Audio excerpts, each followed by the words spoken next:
Alright, not much use in hanging out on this screen for too long, so I'm just gonna go ahead and pop right in. Granted, nothing is set up the way it should be because honestly, I don't know. I guess I never really thought that I'd be doing much of this. So maybe I need to set up a whole new scene, huh? I really should have thought this through a little more. But hopefully you guys can hear me. Yeah, all right. So that's going on. That's good. It's just frustrated. Feel like there's nothing that irritates me more. I'll go with that. Let's see what's here. I'm gonna have to adjust that one a little, aren't I? And is that not picking me up right? Interesting. Make sure everything's working here. Nope, everything's working here. Oh no, it's working. Okay. Still, we're gonna change things because we can. Where do I have that image? Is it on my computer? Should be, but where? That's always the question. Where the fuck is everything? I don't know anymore. Very frustrated and angry right now. I'm sure it's not surprising. Let's see here. Do I have...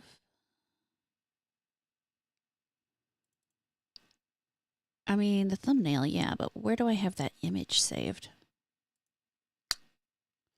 It's always the question. Where the fuck did I put anything to know where anything is? Hey, Matt, how you doing? Oh, shit, I forgot that's not on here. You know what? While we're doing this, we're going to pick something fun. Oops. That'll freak you out for a second. So this is that. So we're going to play with the dock overlay then. No, we're going to do the other thing I was doing first. First, we're going to fix the background. Then we'll play with the dock overlay. And actually, it might be easier to do the other way, huh?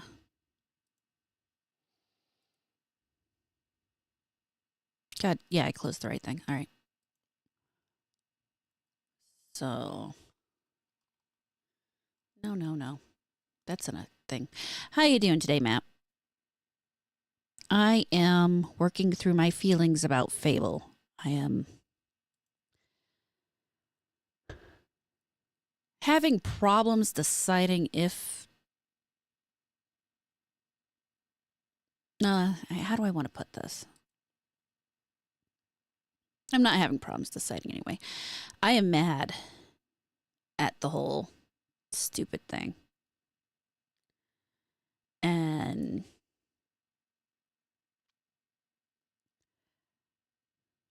I understand most people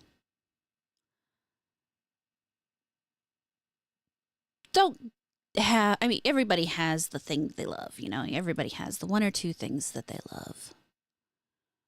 But when it's not the thing you love, it's harder to be upset about things, and you will many times even be skeptical or derogatory towards people who do love a thing. And I don't necessarily blame people for that. You know, we all have our own feelings about things. There we go. That's what I was looking for. Just go ahead and re-download that.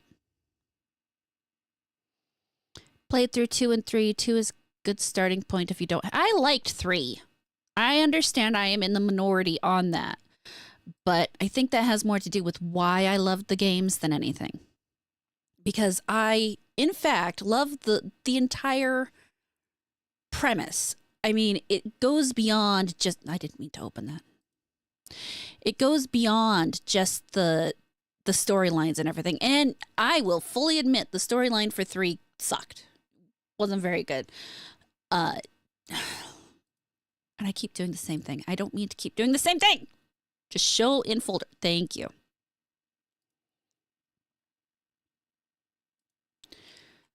just call that doorway. 3 is absolutely weaker. I will not argue anybody about that. 3 is, and especially when you reach the end, I think if they had taken more time with that last section and let you really get into it, let you do more with it, it would have been a much stronger game. But the fact that they rushed through that last section so fast really killed it. It absolutely did. But I liked the overall concept. And unlike many series today, and much like many, and unlike any reboots today, it kept the core elements. And that is my problem. That is my problem. The core elements are being removed. And I don't care. I truly do not care if someone out there doesn't think that what I consider the core elements are the core elements, because they fucking are the core elements.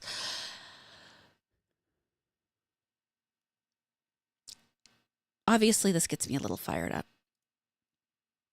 I'm trying to move things around on my computer. One moment.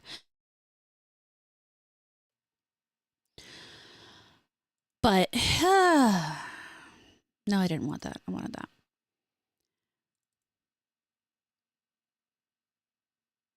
We are in a world today where it's easy to say, well, being more permissive is just easier.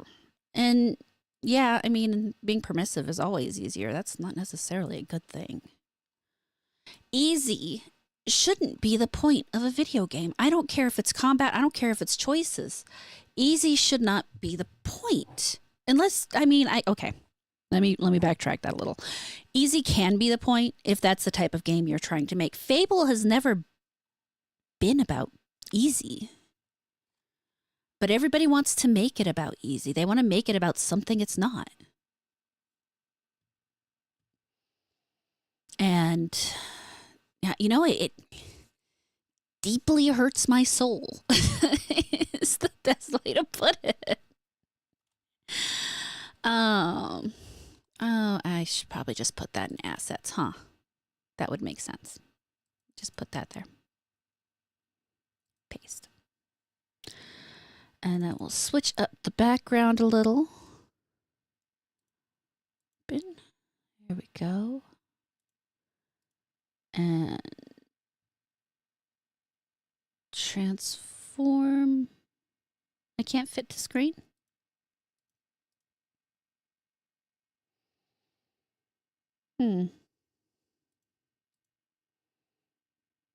Really, it's stuck like that.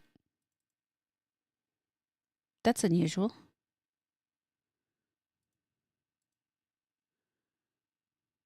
Oh, no, that's what's stuck. Aha. Nope, that's not right either. Why wouldn't it let me change the background? Oh. I had it locked.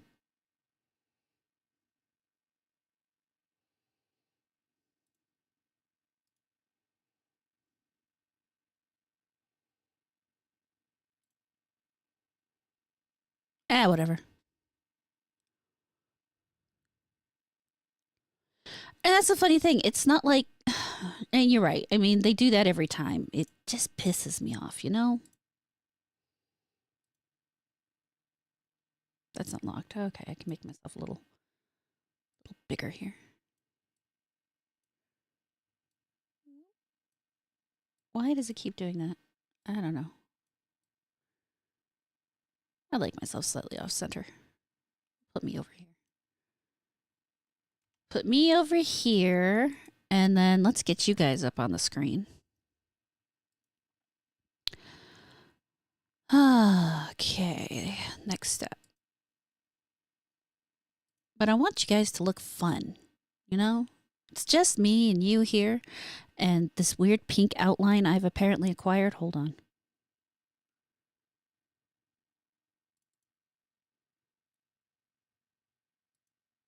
I'll fix the pink outline later. I'm not in the mood to deal with it right now. They want a new player base. But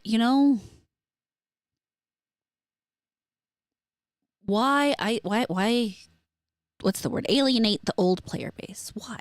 Why? And you're going to sit here and tell me, oh, we have thousands. Sorry.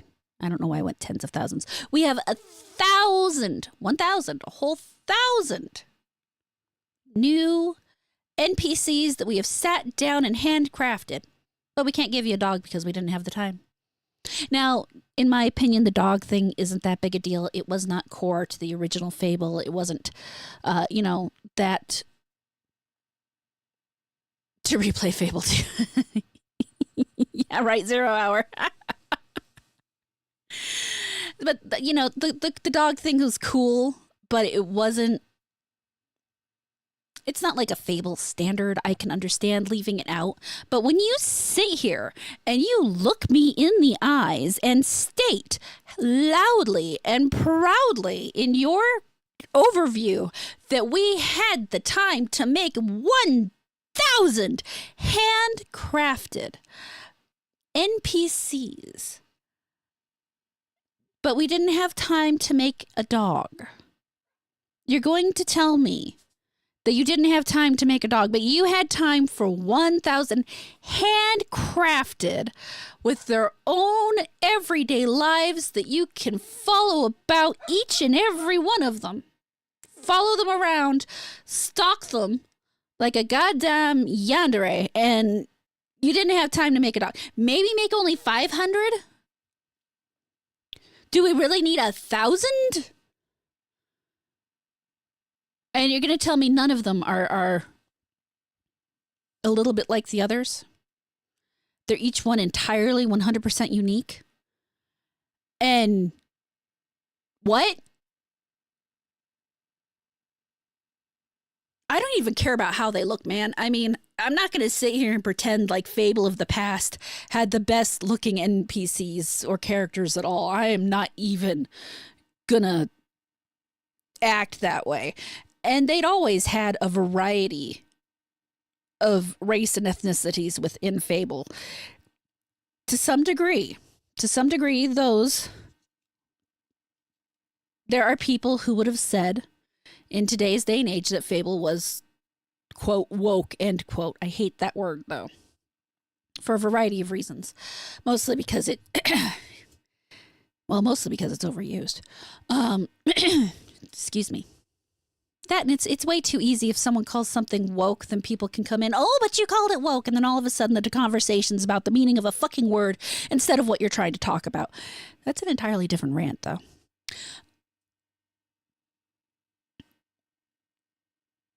All right, guys, do we want to do the comic pop doc, the comic pop classic? Any of those sound good to you? Horizontal scroll? No, that would be for the bottom. I am talking about the new Fable game. I am very angry. I can't wait to get this chat fixed so that I can get this up on screen. But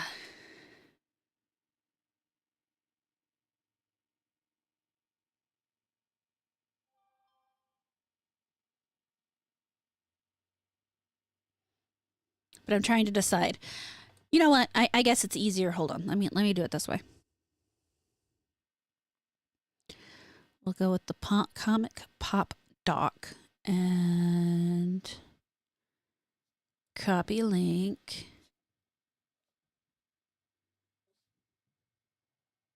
Add browser. Excuse me.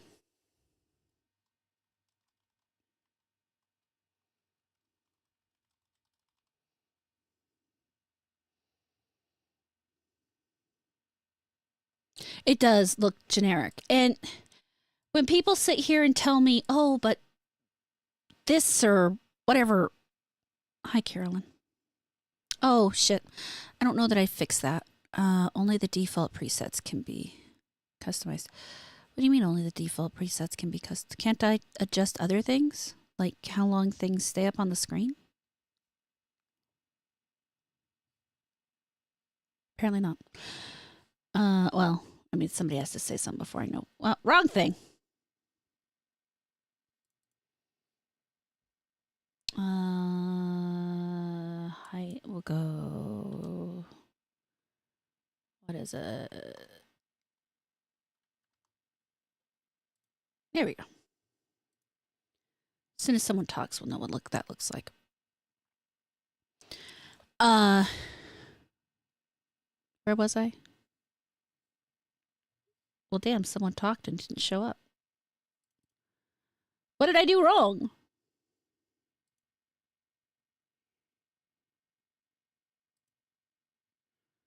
Apparently I did something wrong. Wait, what enemies does that book have? That book should have all the enemies.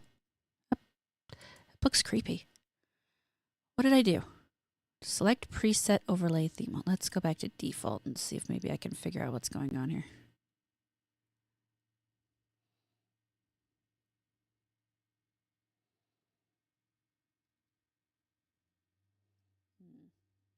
Yeah, I'm not sure what's going on there. Let's try this first. We'll go with the default first. And streaming chat, dock and overlay. Okay, we got that. Full screen. Post. Okay. All right, now let's see what happens. You guys should be on there somewhere. Oh, God, don't Google the book. Hi, Jack. I would love to be proven wrong when the game comes out and it still has all the janky charm of the originals. No, it won't, because they've already... All right. Answer this question for me. Oh, there we go. Now you're showing up. Answer this question for me, please. All of you here who have played the original Fable game, be it 1, 2, 3, all of them, any of the above, whatever combination within you have played, how many, what did you consider to be, what would you consider to be the fundamental core of the game? Briefly, you don't give me a dissertation or something, but tell me what you consider the fundamental core of the game.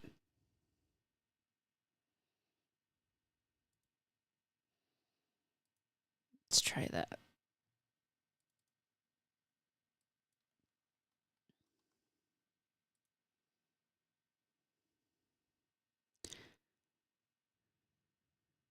Just playing for 10-minute count? Okay.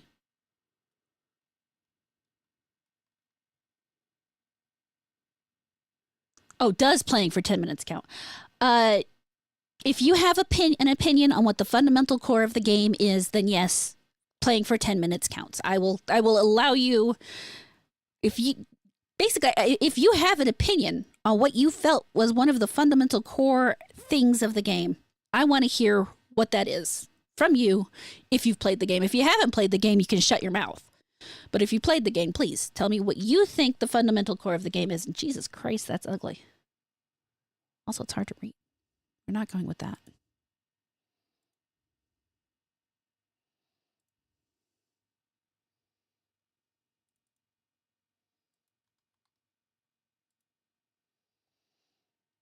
Snarky humor, jank, and some light RPG mechanics. Interesting that you would say light. Fantasy mixed with comedy, along with the moral elements and how using certain combat types affects appearances. Kicking chickens, fundamental core. Yeah, that is actually the chicken kicking is fundamental. And the moral system. Okay. Well, there's not that many of you here, so realistically, I can't expect to be getting a whole lot of answers. But no, I mean, it sounds about right. You've hit that nail on the head. At least in my opinion. I don't like that bubble. What do you guys think of that bubble?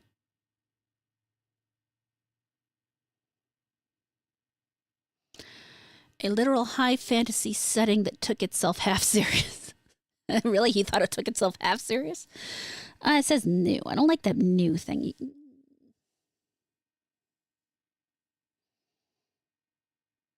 I'm not a fan of this. We're going to switch. Let's look at the neon cyberpunk. Copy link.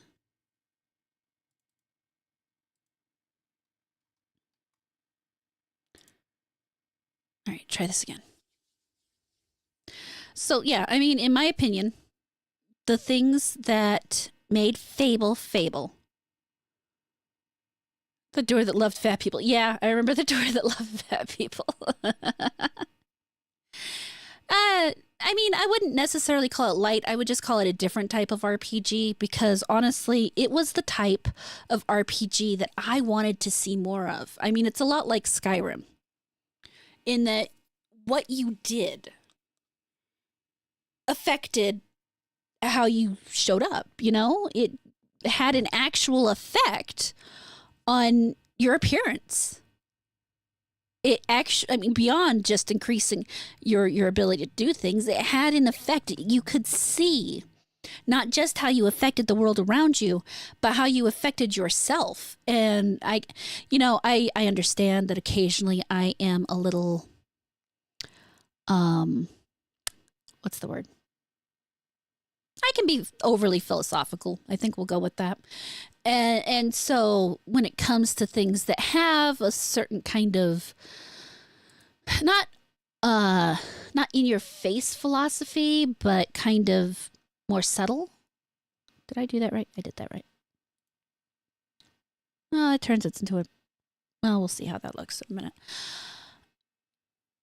But turns it into something more. It just turns it into something more. You have more of a connection. And in my opinion, that matters. To have something that actually gave me that, to let me affect not just the world around me, but affect myself, was cool. And then these people who are saying that taking out the objective morality is the way to go because it's more interesting or whatever the fuck bullshit they want to say are fundamentally missing the point of a fable where where the game gets its name. And yeah, they reference fairy tales, but fairy tales and fables are just a little different. Not I mean, there is still a morality in most fairy tales, but there also tend to be longer stories. But fables had very clear right and wrong. Where is my fable book actually? I don't know where Sheep moved it. I think he put it on the bookcase. I always did end up fat because I eat pies to heal them.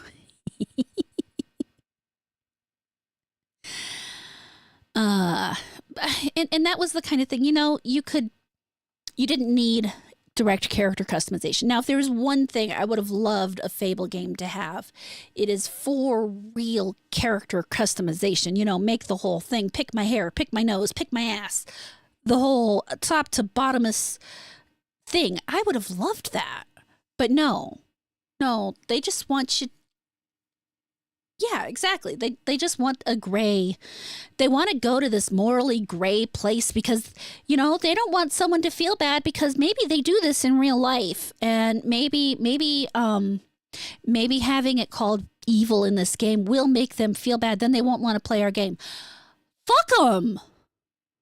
You know what? If you can't admit that there are some things in this world that are just objectively immoral or objectively evil, objectively wrong, I don't want you in my life. I don't want to know you. Because you someday will do something that may not hurt me, but it could hurt somebody I love. And I am not okay with that.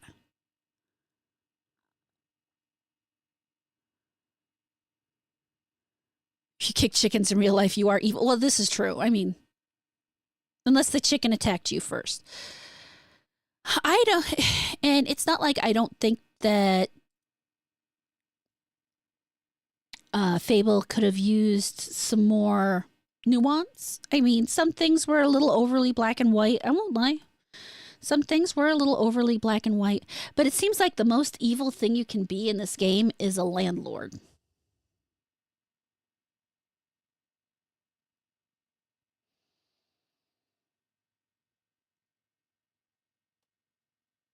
By buying and renting homes, you are evil.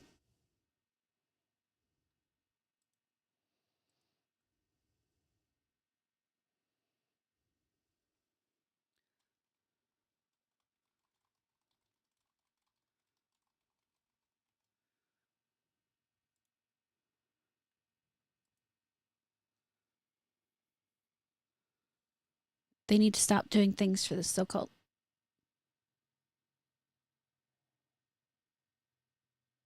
Wow, why is that so tiny? Oh, hey, it beeps. That's interesting. Hey, if you're going to have complicated moral gray areas, maybe don't put it in the comedy fantasy game with farts and burps. You know what? There's nothing wrong with moral gray areas in the comedy fantasy game with farts and burps. There really isn't. But you just can't have only morally gray areas. You can't. It doesn't work that way. And especially when you consider the point of a video game and a fable.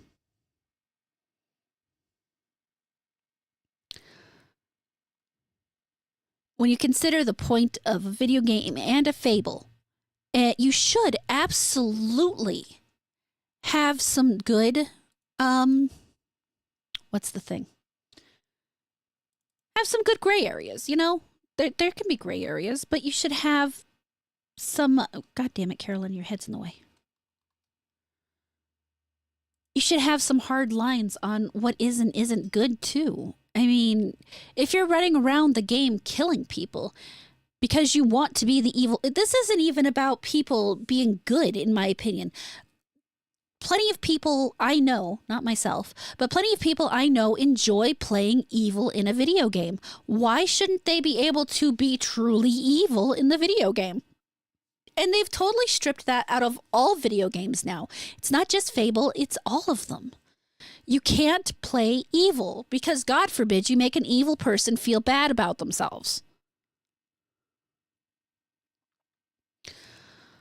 Or I don't know if it's about evil people feeling bad about themselves or... What did I just close? Oh, I know what I just closed. It's fine. Right? I didn't close something important, did I? No, everything's fine. We're good. I kind of like the bubbles. What do you guys think? But yeah, place the rent super high. You're evil. Keep it low. Good. You kick a family out who's been paying their rent. Evil. You let a couple people stay despite the fact they can't pay rent because, you know, whatever problem they had in their life. Good. What's wrong with that? Other than the fact that you would actually have to, you know, put landlords in a positive light. Put a building in that you have to fucking... The devs are too afraid to give me the power to cannibalize children. Not yourself.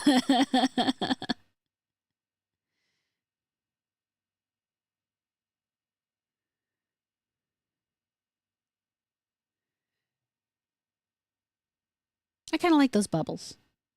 We'll give it a second, see what I think.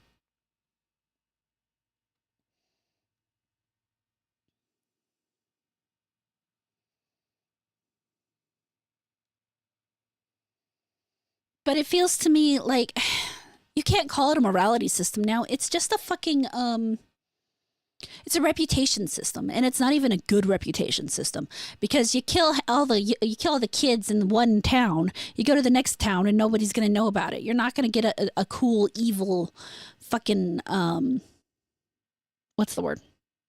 Reputation that follows you around. No, now you're just some guy and nobody knows it. Well, I guess the plus side is this game lets you be a serial killer.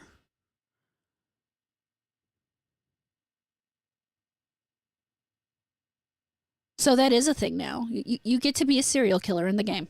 Congrats.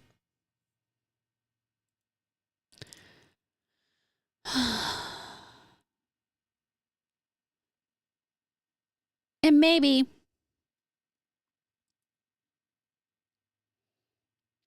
it's one of the difficult things about having strong emotions. What is going on here? Oh, there we go. And 75% of everybody who's shown up has read a fable, so that's cool. Mm.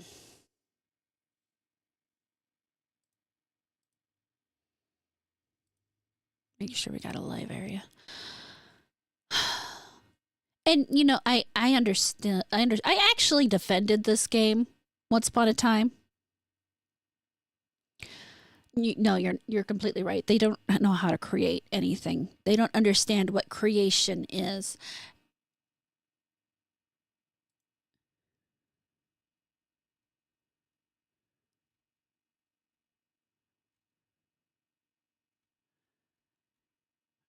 They think that it's totally okay to take somebody else's work and not even change it. I mean, they just, here, let's put your name on my homework. I don't even know how to describe what they're doing. It drives me insane. And look at me. I am insane.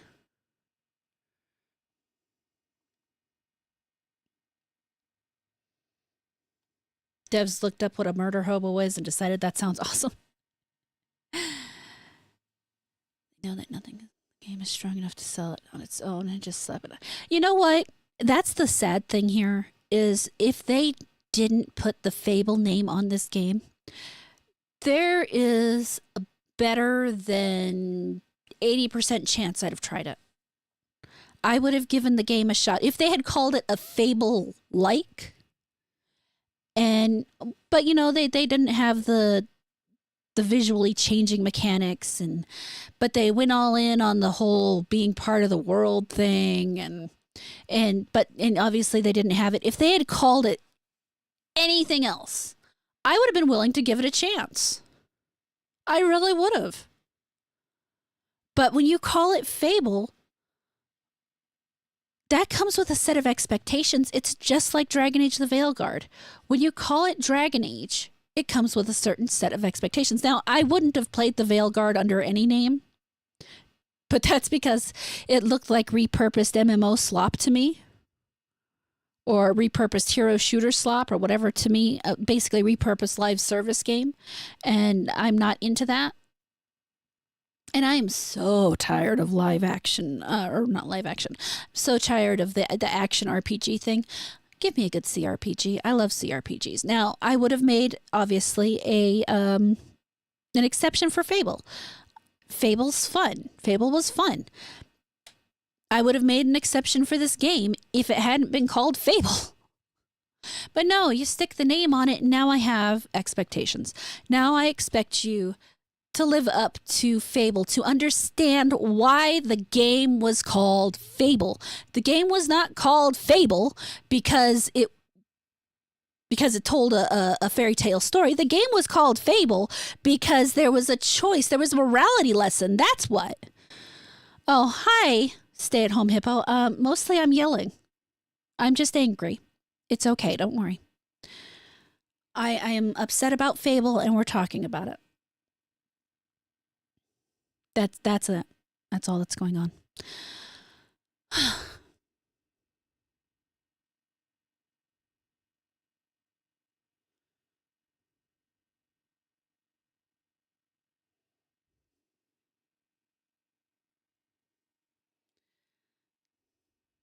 I am unhappy for a variety of reasons. Yay. This is the most emotional I ever get. I apologize. But I am having emotions, so I thought I'd come here and share. It's one of those few times that every time I think about it, I start getting mad again. Normally, I get mad, I let it go, I move on. Not today. No, I'm not hungry. I just ate. So this isn't hangry shit. This is just me being mad.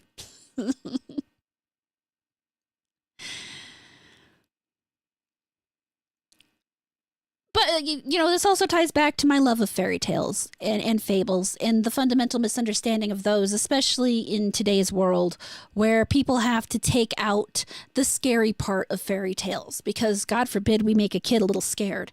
It's good for kids to get scared, especially in safe situations where they have the chance.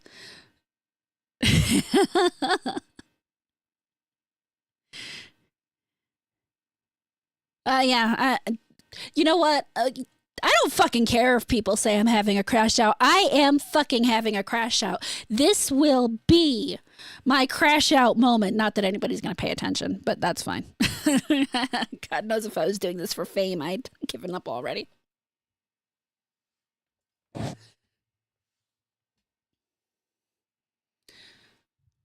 Oh, let's not even talk about what happened to Dragon Age was the other one. Dragon Age was the other one that pissed me off. It's like right now I sit here in my warm little room and I understand that I could probably go make a video that rips the fuck out of Fable and put it up on my video channel, and it would make numbers. But I don't know. I'm not into that anymore. I like the reviews. I literally try to stay away from things that make me too angry. Worst thing I've heard this week from a VOD. Hope your favorite series goes mainstream. And that is, if hoping someone's favorite series goes mainstream is right up there with telling someone to step on a Lego. That is objectively evil. That is objectively cruel. And whoever you are talking about, you are mean. They took my baby from me. The dingo ate my baby. That was a horrible, horrible rendition of that.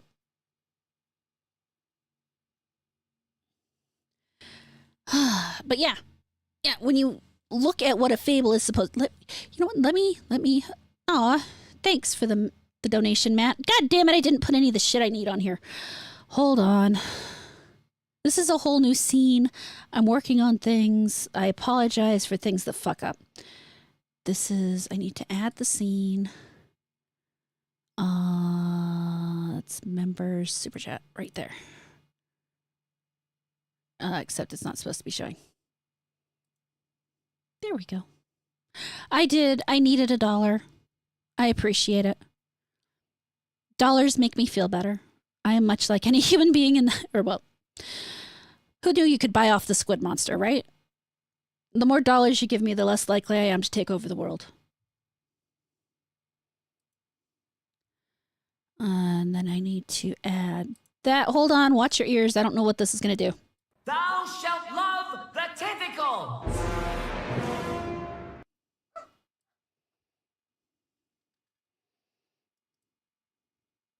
I forgot to add that back in. There we go. The cool thing is it shows up in a little bubble on there. That looks neat. I like that. Fallout 2 had more Fable-like moral choices. I don't know about Fallout. I haven't played any Fallout, so I have very little to no opinion. And I mourn for the Fallout fandom who are currently unhappy with their TV. TV? The fuck did TV do? Hold up, don't do that. I'm playing Arknights.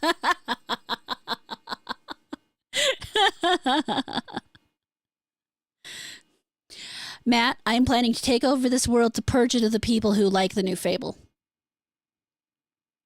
That is my entire goal from this point on, is to remove the people who approve of the new Fable. And yes, that is in fact meant to rhyme. That is my goal in life now. As I am an objectively evil creature, I will take on the objectively evil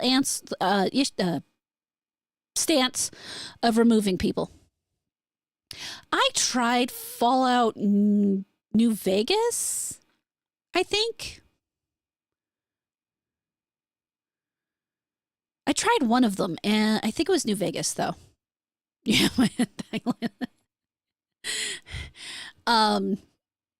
I guess we're back to around the to the fact that what is it?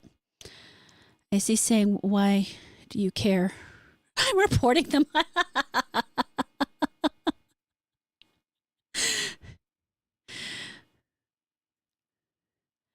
Yeah, I played, I want to say it was New Vegas, and I played for a couple hours. I got to one point, I saved my game, I closed out, I went back to play it again, and my save had corrupted.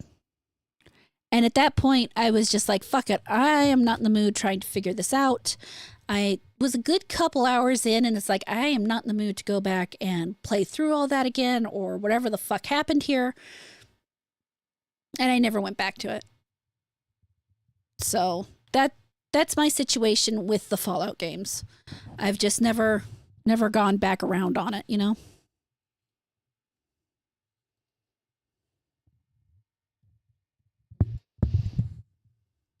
You see, the sad thing is I enjoyed I enjoyed Bethesda games, and I enjoyed Obsidian games. I love Neverwinter Nights. Neverwinter Nights 1 and 2. Those are amazing games. I think it was New Vegas, though. I'm reasonably sure because I had a friend at the time who was very into it and was pushing me to try it. And I'm like, okay, I'll give it a shot. And I bought it and downloaded it. And then that happened. And I'm like, fuck this. And I walked away.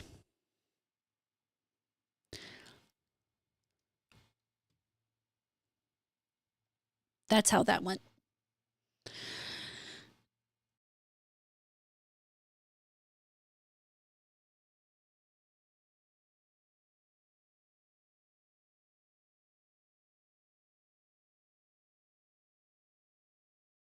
Apparently, Microsoft has been taking hints from Bethesda after they bought them in terms of updates and breaking shit. Thankfully, I have not upgraded to Windows 11 yet. I have got to figure out how I'm going to handle Linux. I need to buy like another hard drive or something to put a Linux on, or I don't know. I've just got to figure it out, that's all.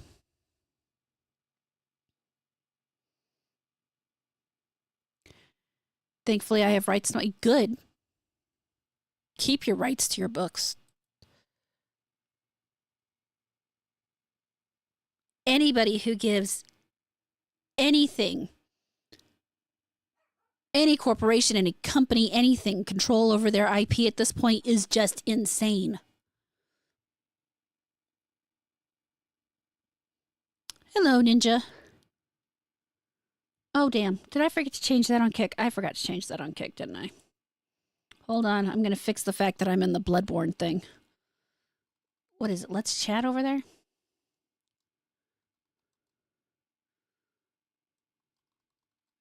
Or is it just chatting? What is it the fuck over there? Just chatting. We'll switch that up real quick. Fix that. No, that was my fault, Ninja. I apologize. I forgot to switch my category. I have fixed that now. No, today we are screaming about Fable. What will you be playing for the coming winter apocalypse? I've been playing Dragon's Dogma. And honestly, normally I would have gotten on here today and played it, but I just... Bad mood, you know? Yes, Fable, the old RPG. The OG Fable from back in the early 2000s, where Peter Molyneux promised us the world and gave us not anywhere close to everything he promised us, but still made a really damn good game. That Fable. I am excited for Masters of Albion, despite the fact that I know I'm going to get in there and something's going to disappoint me. But, you know, it's Peter Molyneux. That's what he does. In the new Fable, I'm probably not going to play it because they're really not going to let you be a good guy or a bad guy. You're going to be a subjective guy. It's going to be based on what everybody else thinks of you. And that bugs me. That's part of why I'm yelling. That's part of why I'm upset. Because removing the objective morality from a game called Fable is objectively retarded.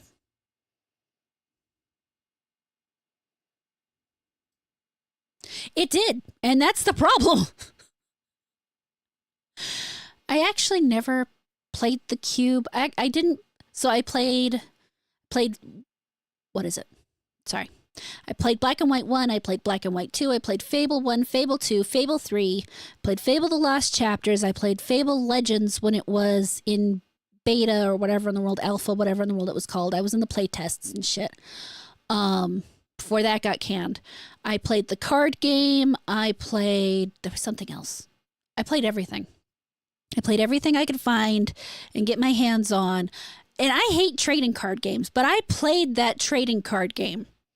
So that should tell you something about how I feel about Fable.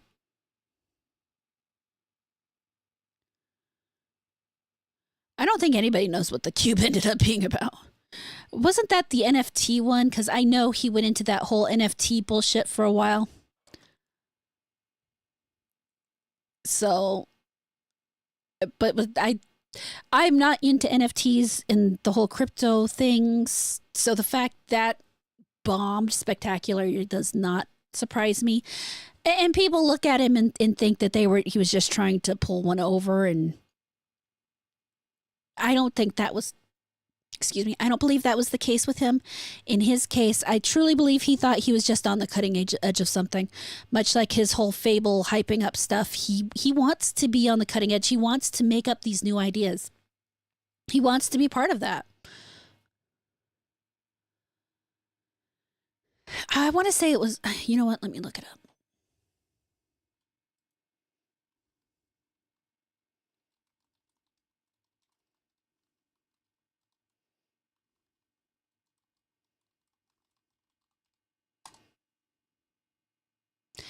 In the original games, Ninja, you could indeed pick not really, I mean, your morality was based on the choices you picked.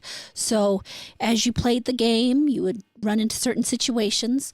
Say, for example, you ran into a giant door with a face on it that talked to you, and it would assign you a task, like this specific door told you to do the most evil thing you possibly could. And then then you pick up a bunch of baby chicks and you eat them right in front of him. And that was objectively evil, and he let you through. And now that would have an effect on your character. It would actually change the appearance of your character. As you got more evil, you would get things like, you would get flies around you, you'd get kind of icky looking, and eventually you could even morph into a full red skinned horned demon guy if you were evil throughout the whole playthrough. Or you could go the other way where you were good all the time, and you get to the end and you have this giant aura around you and a nice halo. Those were the original games. Excuse me. Kinda, yeah. A little more nuanced than that. So some choices were like that. Other choices were a little more subtle. Did you run around kicking chickens? Did you run around eating pies? Did you help people out when you ran into them, or did you kill them? Every action you made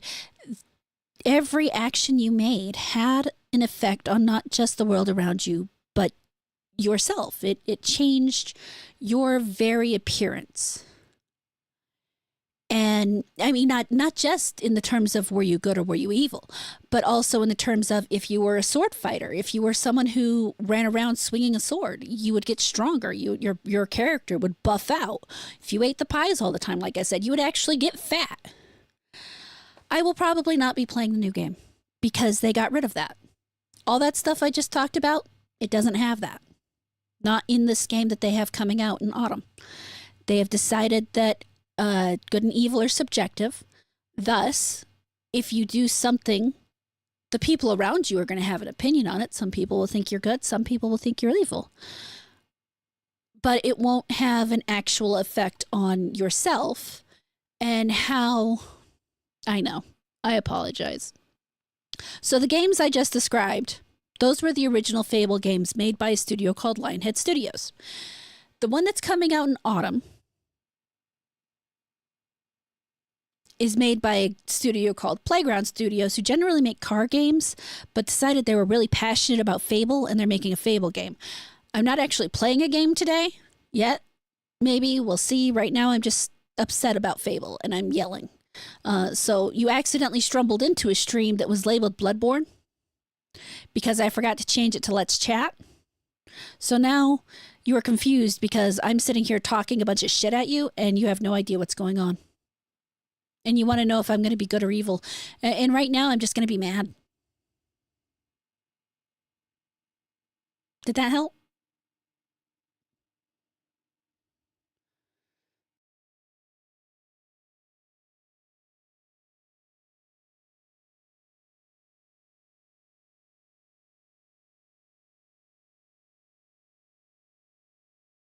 I was thinking about buying it and playing it again, but I have that as a donation goal over on my YouTube channel.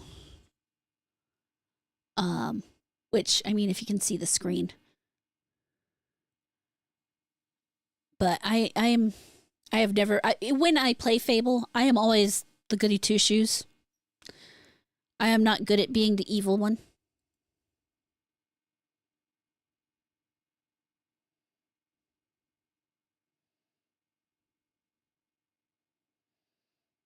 If you can we please talk about how free to play Chinese Korean games are upping the ante to get your money through graphics and gameplay? Um, Today it's just chatting. Ninja, I apologize. I totally get it if you want to skedaddle out, but I appreciate you stopping by, and I apologize for the confusion. These things happen. I should have made sure I changed the topic, but I have changed it now. Let me double check Keck to make sure it's right, so I don't confuse any more nice people. It's so hard to find nice people on Kick. Most of them are bots. Yes, I switched it to just chatting. We're good. Of course, anytime. You have a great day.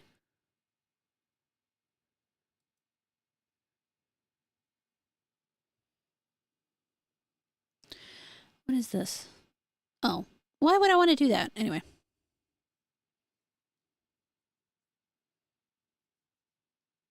I don't mind the chatting as I clean and soon start writing. Yeah, I mean, and I don't normally do a whole lot of just chatting. Chat is eating my messages. I'm sorry. Did I miss your messages? Are you saying things that YouTube doesn't like? Because YouTube will totally just not put them up if you're saying things they don't like. I am also live on Rumble and Kick. If you want to go tell me whatever it is there. Rumble has some issues occasionally with certain words, but Kick is typically they let you say just about anything over there. And then I'm also live on X. So I am everywhere I care to be.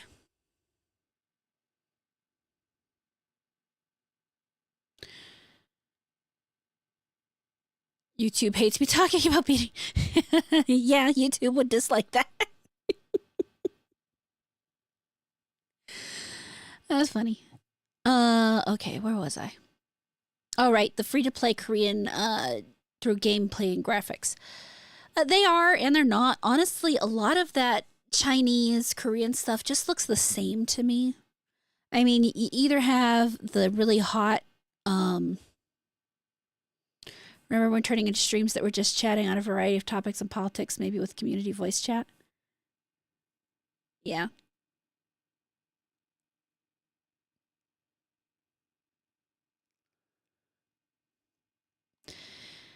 Yep, I remember that.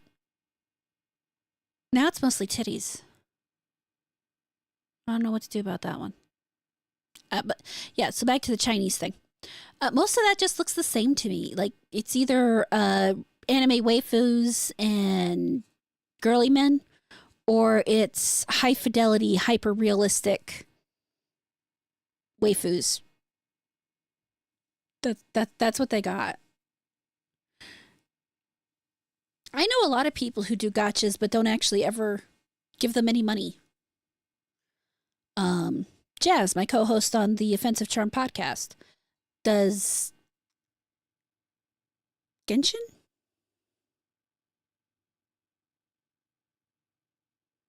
I don't remember which one he does. It's either I know he does Uma Musume or has done Uma Musume. And I think he does Genshin. No, he doesn't do Genshin. Zenless Zone Zero? I don't know. It's one of those. There's so many of them. But yeah, I don't like their gameplay personally. Where the winds meet is, and I don't mind it when they do it cosmetically. You know, the cosmetic thing is fine. Yes, Zenless Zone Zero. Thank you, 0 Hour. I have a problem remembering these things because they're. I know wasn't he playing Wuthering Waves too? Not two as in like number two, but Kenshin is MK Ultra Mind Control. I could see. That's funny. I downloaded Genshin, but I never actually played any of it. That's a good gameplay, but an amusement. Yeah.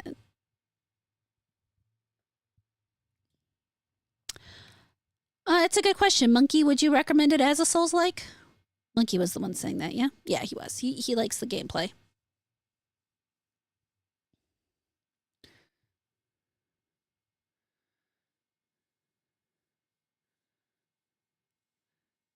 I'm sure Monkey will pop up and tell us. Think so. I've only ever tuned into his Zenless Zone Zero streams. Yeah, we've pulled a few. He's done a few pulls on stream, which is funny. Him and is it him and Asta play it? Asta also does Uma Musume. They've got a couple other ones coming out, don't they? They were interested in like, hey, Lieutenant. Oh, so more of a Sekiro like, which is a little different. That's fair.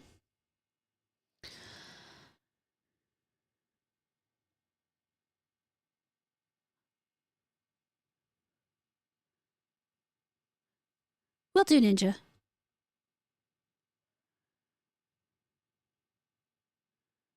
Cookie Run was a game. I don't remember that game.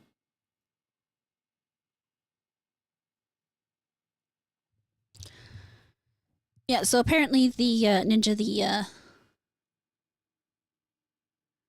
Neo or Wulong, with none of the penalties besides degradation on death. Well, there you go. So it's more Sekiro like, or like Neo or Wulong. Do you mean Wukong? Or is that a different game I don't know of?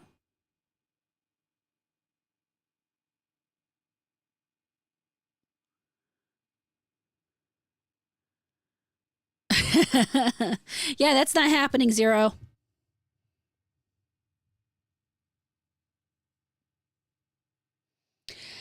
Now, chat opinion real quick. Can you read the chat coming up on screen well enough?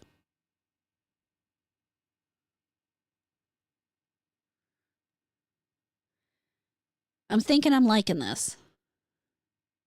But I would like your guys' opinion because, I mean, you guys should know what it says too. That's half the point. Damn, I tried.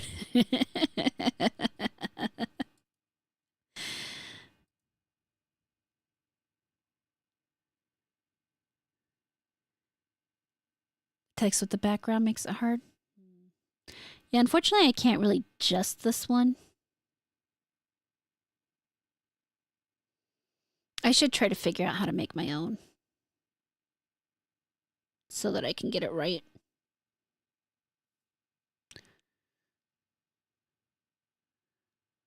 All right, so mostly okay for everybody. I think we'll stay. Well, we can always come back and visit. Hold on. Let's try. There's a couple more in here.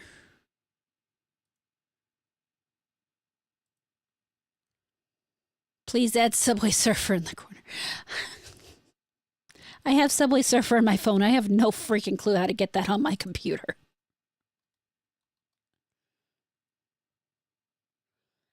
The opacity of the color. Oh, that makes sense. Let's try this one real quick. Can you do a tuna sandwich review series, different tuna and mayo each episode? You know, Fink, I could, but here's the issue.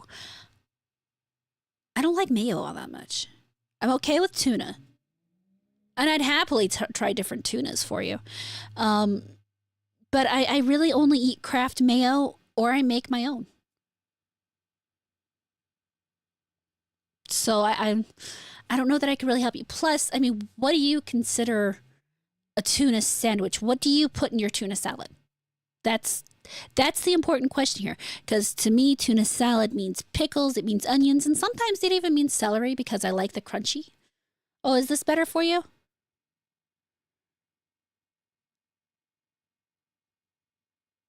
Oh, that would be good. I will give this one a second. We'll see what we all think together.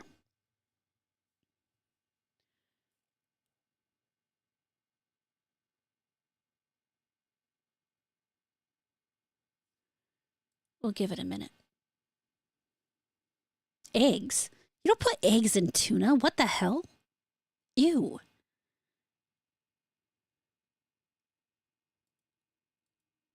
That's just gross. Man. Oh, you think, okay, so you think it's just tuna and mayo. When do we do the Eldritch Gods tier list? You know what? I'll put one of those together.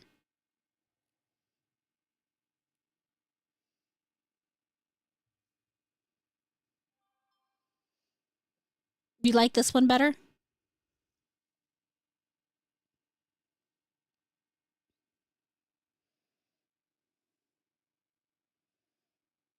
Yeah, I don't ever eat just tuna and mayo. That's weird.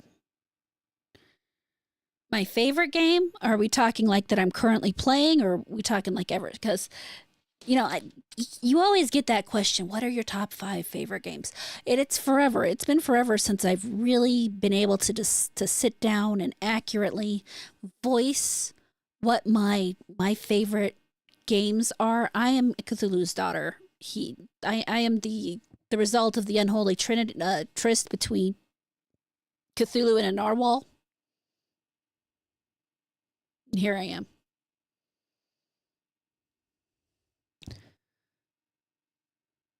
It would let you put Shub-Nugaroth? That's crazy. But anyway, so my favorite 3 games of all time are Dragon Age, Fable, and Shadow Hearts. Those are my 3 favorite of all times. Also on, to continue down the list a little, is Legend of Dragoon. And, oh, you censored it yourself. Probably a good idea. Well, I mean, Dad's asleep most of the time, so there really aren't too many family gatherings, And he's not one of those people you wake up, you wake him up and things tend to go a little mad. Eh.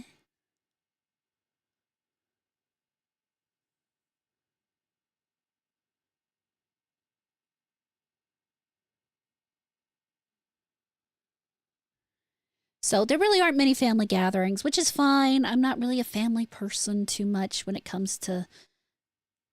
I don't like family reunions. Let's face it, you have to deal with the Watleys, and it turns into a mess.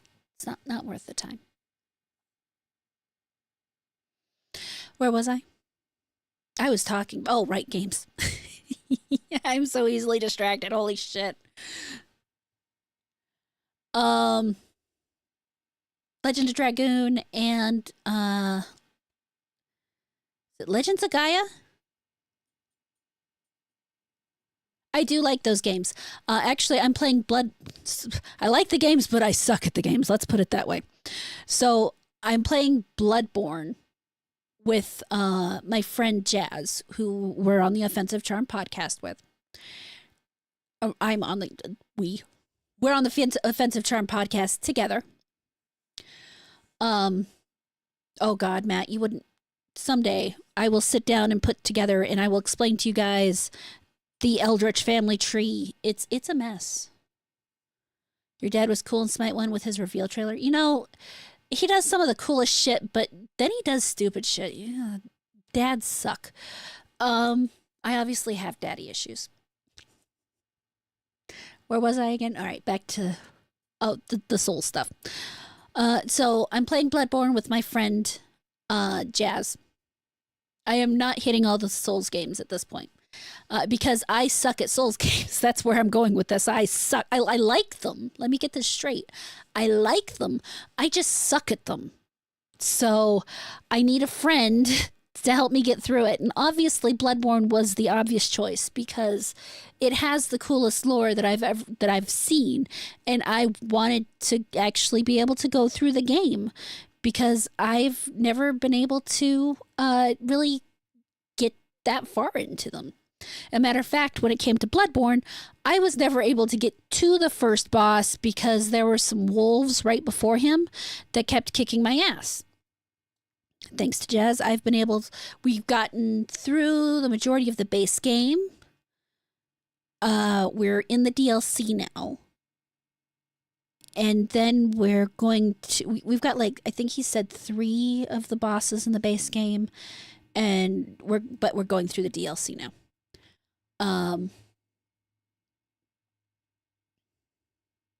What was after that? There were words I was going to use. I doubt it. I mean, maybe.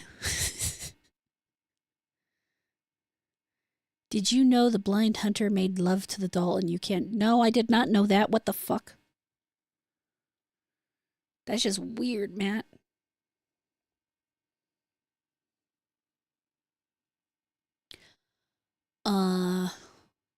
But after I finish Bloodborne with Jazz, my little brother, who looks remarkably human when you see him, wants to play Elden Ring together. So we're gonna stream Elden Ring together once I get to that point. Which actually, Elden Ring I've played some of. I've gotten a little ways into it. It is much easier than other Souls-likes. And I don't mind Souls-like gameplay. It's just, how hard it is. Bloodborne is obviously the most contained and upfront with its Eldritch lore, but yeah. All the Souls games very much do have a existential horror twist to them. Yo, Atomic Patriot, how you doing, man?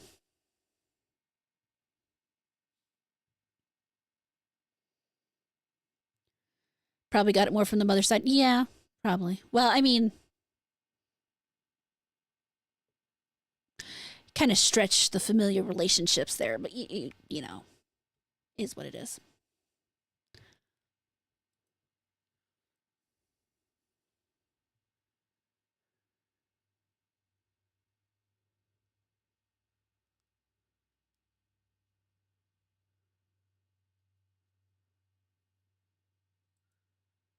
Elden Ring is very fun. I recommend the multiplayer mod if you want to play the whole thing co-op. Oh, I'm glad you've caught my stream too. It's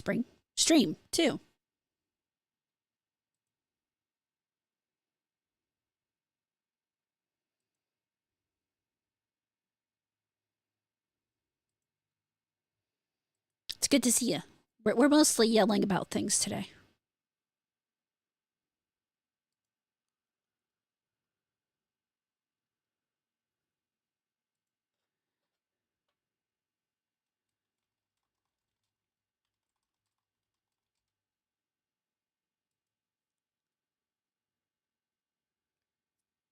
Oh boy, I've got to keep in check with my books lore.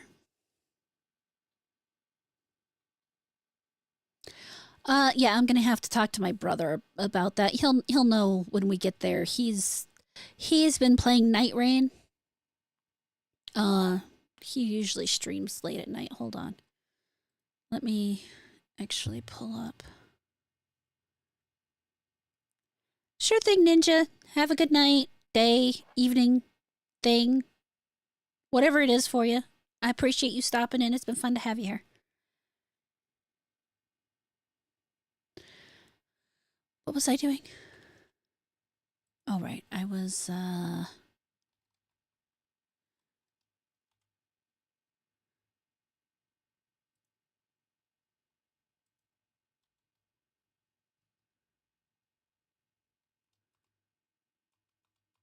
For those who might be interested in checking out my brother on YouTube,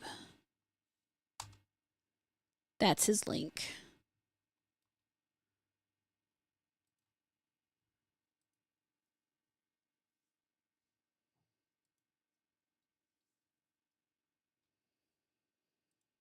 He's got a pretty cool setup that he does. He's weird.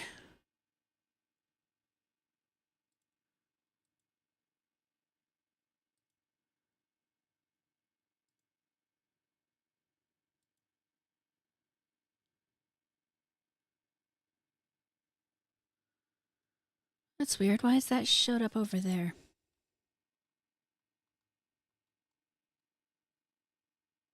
Oh, there you go. One question was for you that stated the COVID or the Chinese.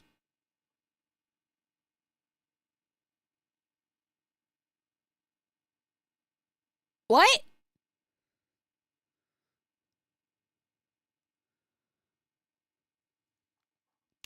What are opinions on such creature? Or is this? Oh, I'm cool with them. Some of them are cool. Some of them are assholes. But as long as they mostly stay out of the way, we don't care. Realistically, vampires, lycanthropes, those they don't hold a candle to us.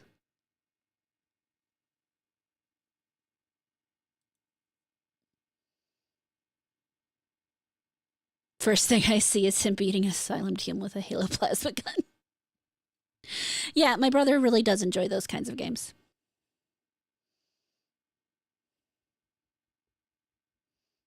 That's fine, Matt. Just kind of clear up what you're asking there, so I can answer the question.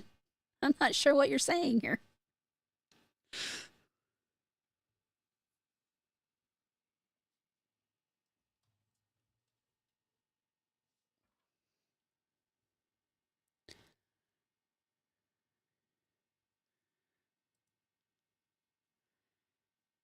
Oh yeah, a new type of vampire.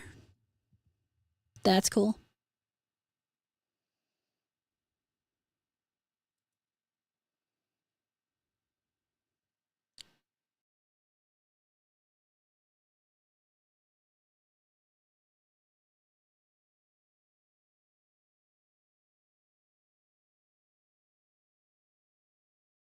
You're not wrong.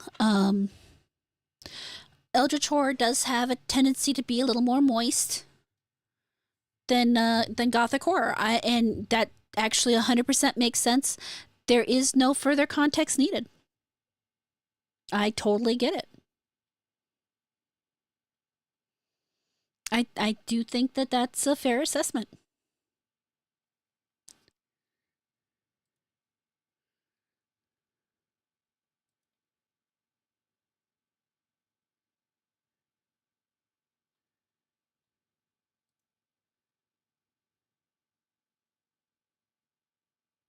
I should get some background noise, music noise.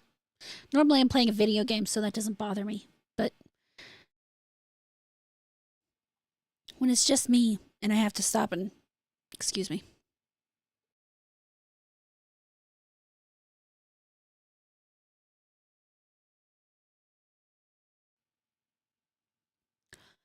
There we go. Nope, my throat is still fucked. Okay, that's fine. Whatever. We'll be fine. He was streaming pretty regularly most evenings. Looks like his last stream was 4 days ago. Well, actually, no. Uh, he streams occasionally. He's not trying to make like anything out of it at this point. He's just kind of fucking around. So, but if you see him, pop over and say hi for me.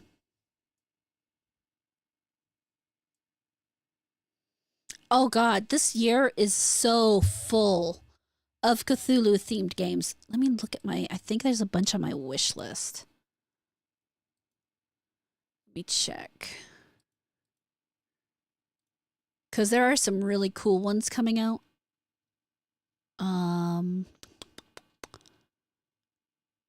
I forgot to keep roads out.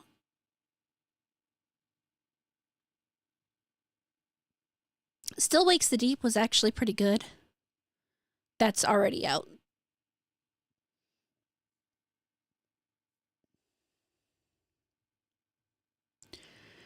And he's probably going to freak out because people just sub to his channel. What you doing?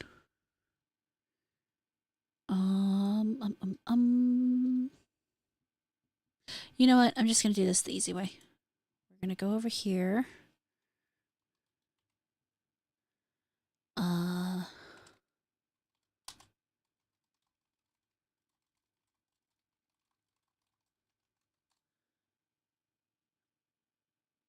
There's, what is it? The Mound that's coming out, which is that kind of base building thing.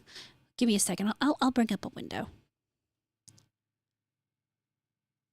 I didn't play the DLC. I did play the main game. I heard that about the DLC, that the DLC is just not as good.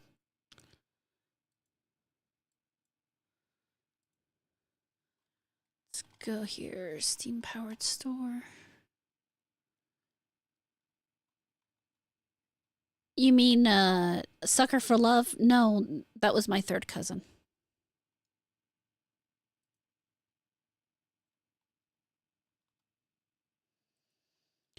So let's look at the mount. Here we go. And I can full screen that, and then I can add window capture.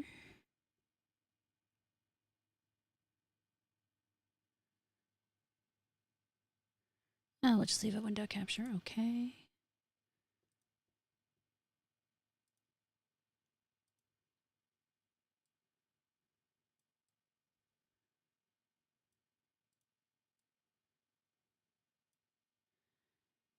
Yeah, the family tree really is just a mess. I don't try to even pretend, you know.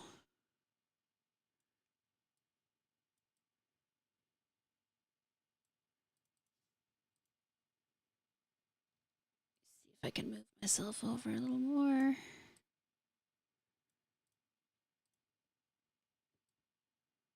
God damn it. Everything keeps moving on me.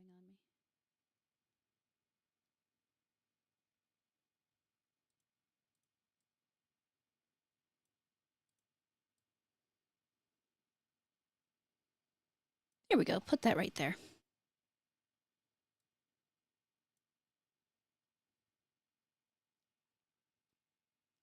So yeah, there's this one, the mound.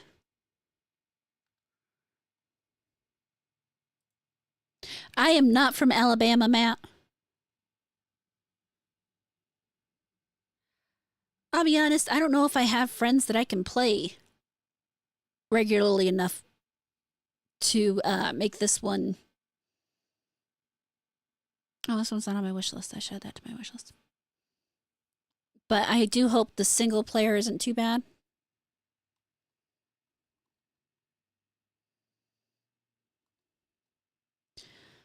So let's look here. Oh, yep, there's this one.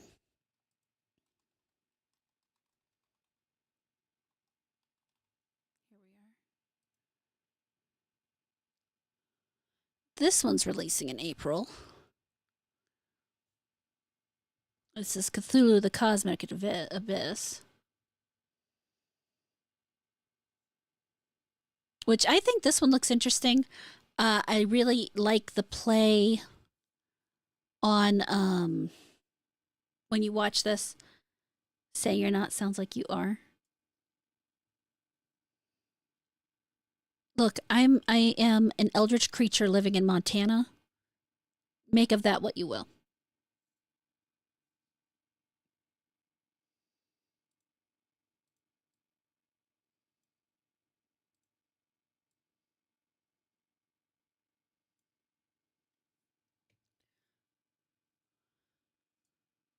Why am I hiding? Who said I'm hiding? I'm right behind you. I love the fact that there's an arm right there. But this looks cool. This looks really cool. Wonder if it's possible to play the sound without being too, without getting myself copyrighted. Capture audio. Down a bit.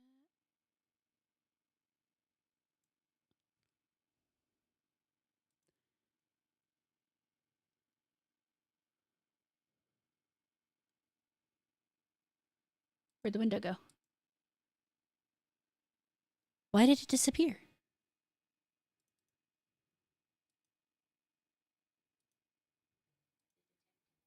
That was weird. Okay.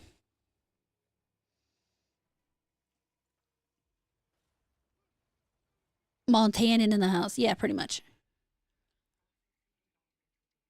But I like the look of this. You know, this really plays with the madness inherent to Cthulhu and Eldritch horror in general, which makes me genuinely excited because I don't feel like enough games really strive.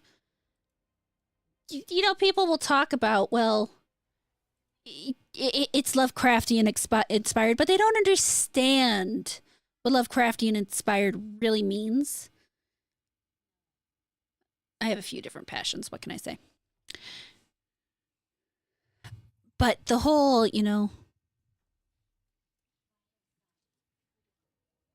here he is freaking out. He looks like he's drowning, and then he doesn't because his head explodes and everything pours out, and he's actually standing in air where he's safe and in front of this amazing city underwater. That's so cool. That is so cool. Yes, I have that one too. Cthulhu Saves Christmas.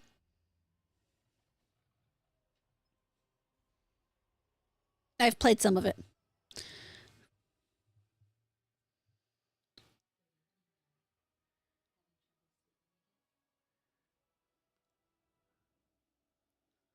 In Relay, all dreams end. That looks so cool. That looks just awesome.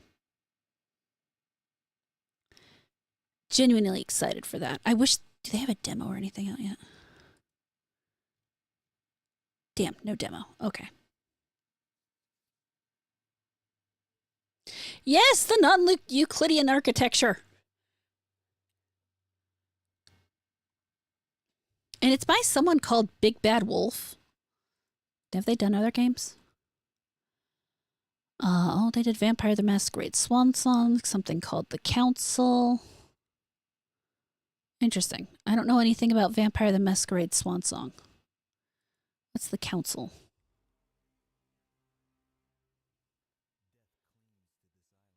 Experience a narrative adventure where choices and character growth truly matters as a member of a 1793 secret society. Live a tale of intrigue and manipulation on the hunt for your missing mother.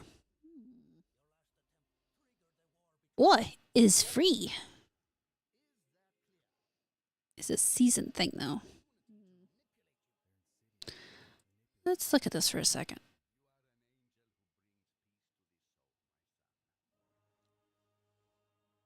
Looks nice.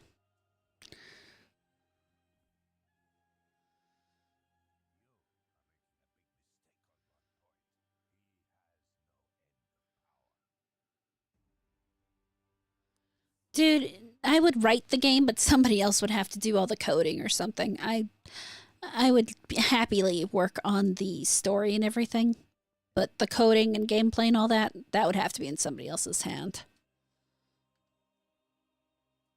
Interesting. Out since 2018, not many players, huh?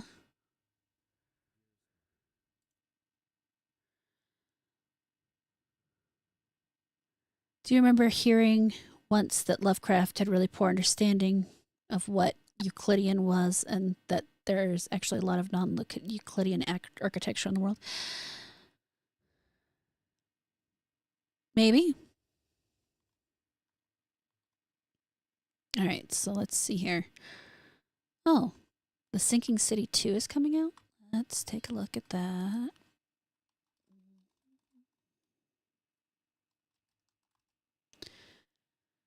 Because I did play The Sinking City, and I like that one. Sinking City 2 is a terrifying Lovecraftian journey powered...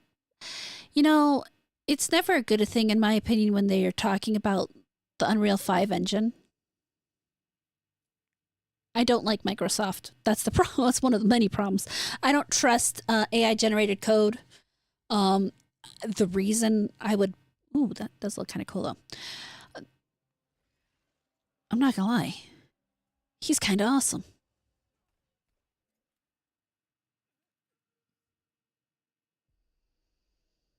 The reason why I would want somebody else to code it is code matters.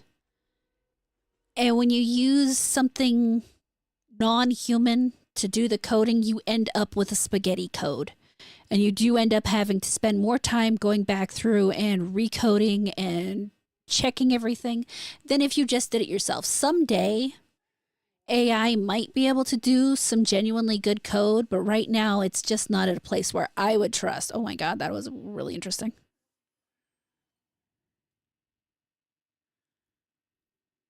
Oh, weird little spider things. Uh oh.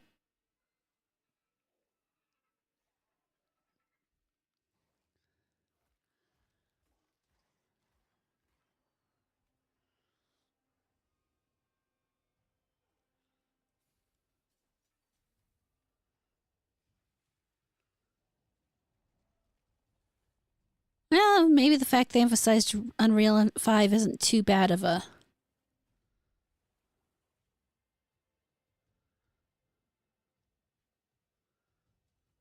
It's also the problem of using a tool that does something for you, leading to brain drain.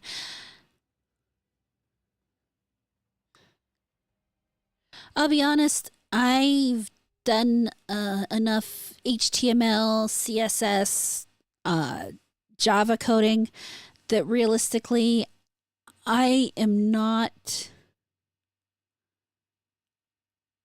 very interested in putting more of my brain effort into coding. Thus, I don't know that I would really experience brain drain since I'm more using it to use a skill that I am not actually going to engage. It'd be different if I had it doing something I already do. I don't know that I've heard about this one, Expedition to Madness. But there is no announced on this one. Supposedly, Grok is saying that it should be out the first half of 2026, but I don't know, maybe not. Because they still haven't announced. Let's look at Expedition to Madness.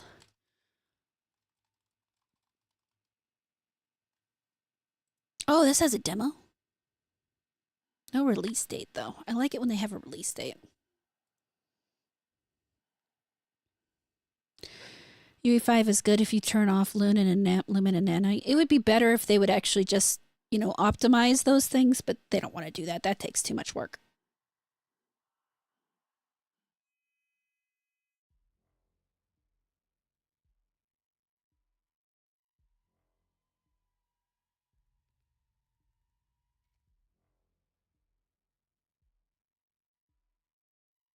All right, so you make an expedition team. You got a whole room there. Kind of a cool ship.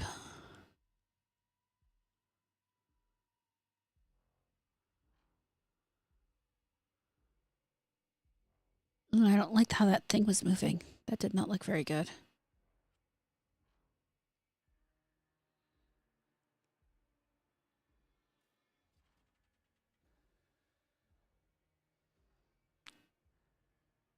I guess there is that robust.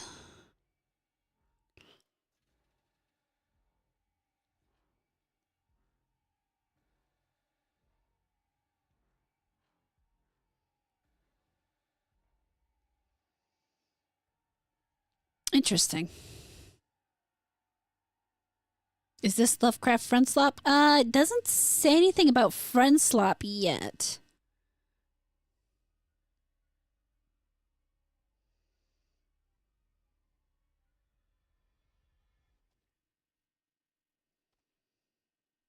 Coding is muscle memory. You don't think about it or you seize up.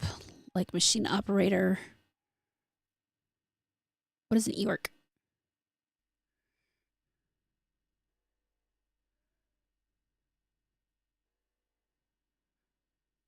I'm not seeing Friend Slop. Oh, well, no, co op. So, yeah, this would be Friend Slop. So, co op for up to 4 players. This does have a demo. I may try that out.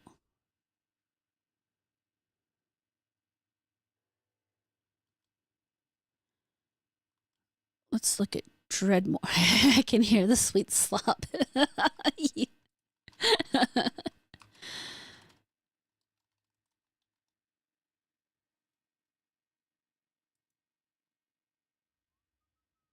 Dreadmore is a Lovecraftian fishing adventure set in a post-nuclear apocalyptic world.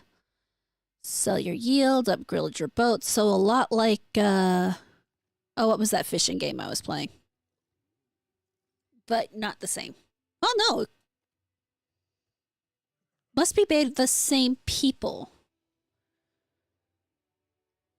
Robust, are you or are you not currently playing in a goddamn Valheim server? Wait, aren't we playing Baldur's Gate 3 together?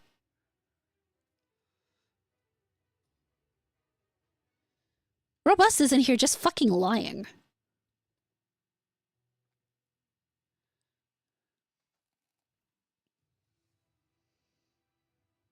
Yeah, this must be the same people who did that other game that I can't currently remember the name of. Because the graphics are all the same. Drag. Something. Let's see here. Same developer. No, it just says Dreadmore in here. Maybe. No? What is the name of that game?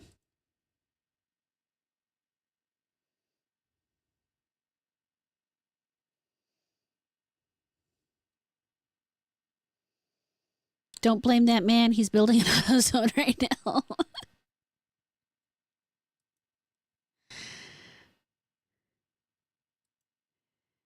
You still have friends you can play games with. And you do play games with friends. Just saying. Oh, Dredge. That's the name of the game. It's really... Do I own that here? Do I own that? Yeah, I have it here. So really, who created Dredge? Because now I need to know. No, that's Black Salt Games. Interesting, because they look extremely similar. Would you even play Friend Slop if you asked us? If we asked you to?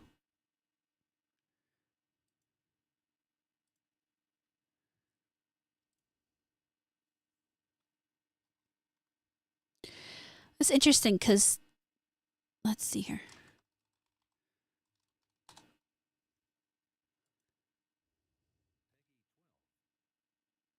Yeah, I don't care. I just want to. I mean, this part's a little rougher, but like the fish and stuff look a lot the same. Wonder if that's some kind of template they buy or something.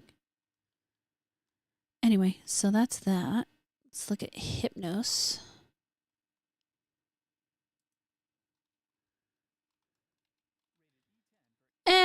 You know, Peak was fun enough. I've played it a couple times. Hypnos is a first-person action and exploration game set in a Lovecraftian megastructure fever dream. Enter the nameless city at the edge of dreams. Follow the trail into the shadows of the holy mountain. Embrace your destiny.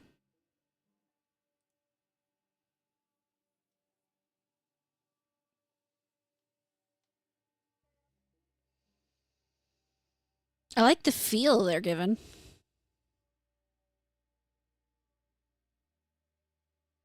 My god, there's pigs. How'd they get there? Oh, that's cool.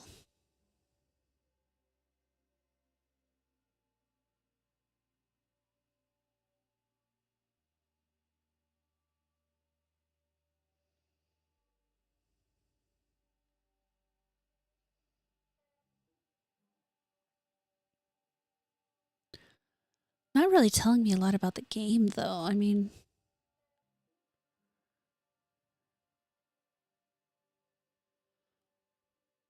well, there's a critter.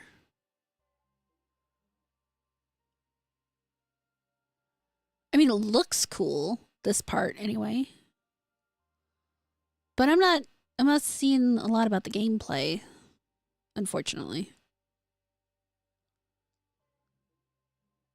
The Maze Chronicles. So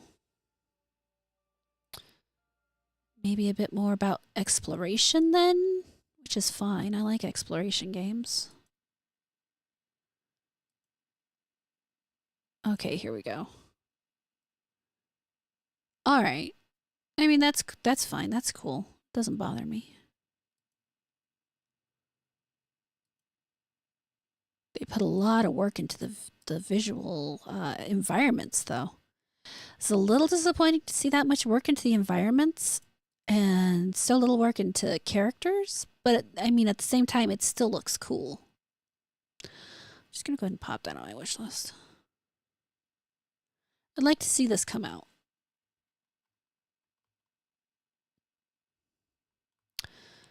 Ritual Tides.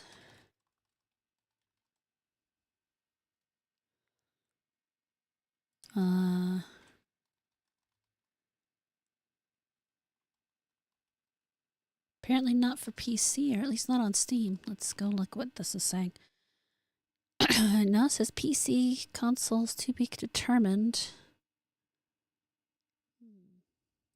Maybe not Ritual Tides game. Is this going to be like an Epic exclusive?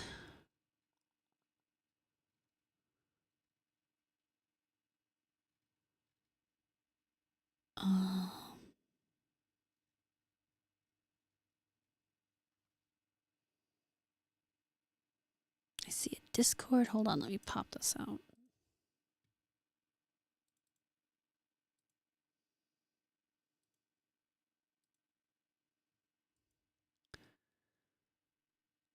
I see a lot of information.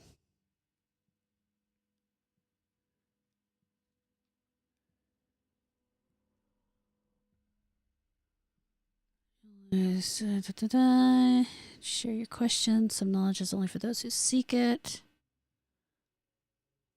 Get access to hidden lore. No, this has a Steam page right here.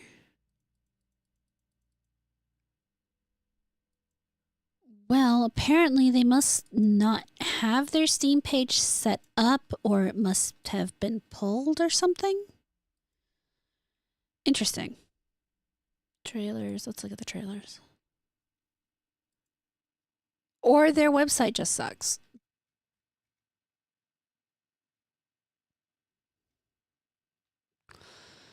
View new trailer.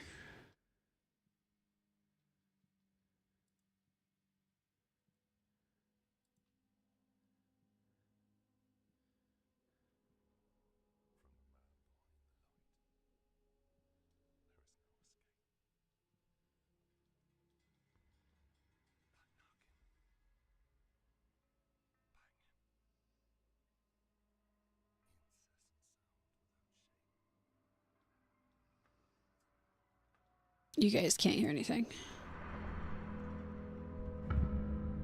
He's nearing now. And none that I might. There is no escape from the man behind the light. That sure doesn't tell me anything. You have to gain more insight to view the trailer.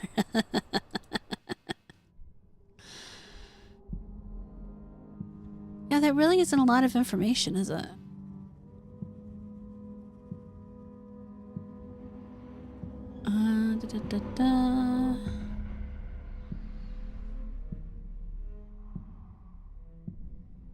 Ritual Tides is a horror game in which players find themselves washed ashore on an island beach with just one goal: uncovering the island's terrifying secrets. Interesting. Very vague information on that one.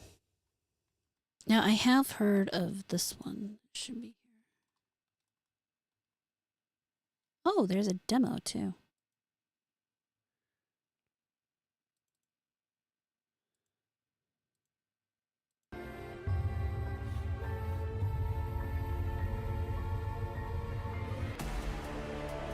If only you had eyes on the inside.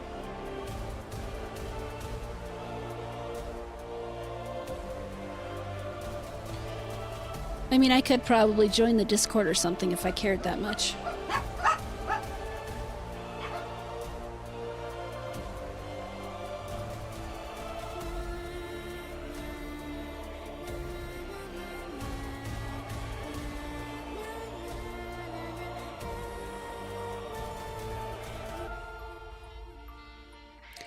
this one looks interesting,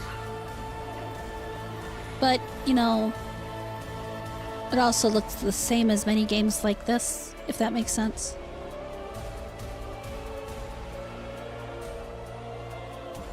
Very investigation, which is fine. I like investigation puzzle games.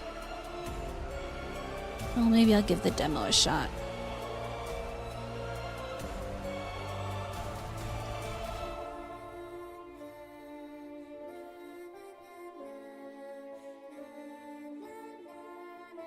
I like it when games have a demo.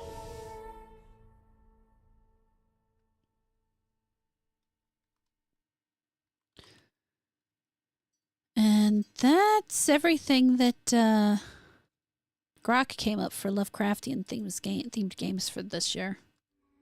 Voices.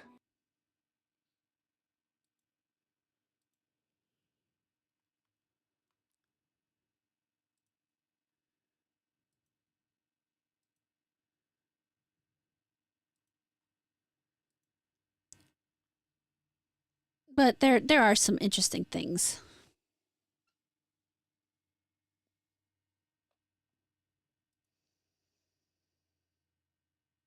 I like demos, and that's why I do the demo reviews on my critic channel. Because a lot of times, you really get a good idea of what a dev wants you to see in their game by what they put in the demo.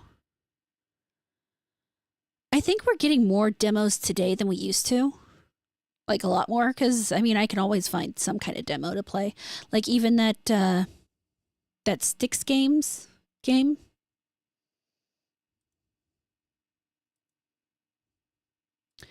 That's coming out. It has a demo, and I've been playing that. That's going to be Monday's video. I'll show you guys. Hold on.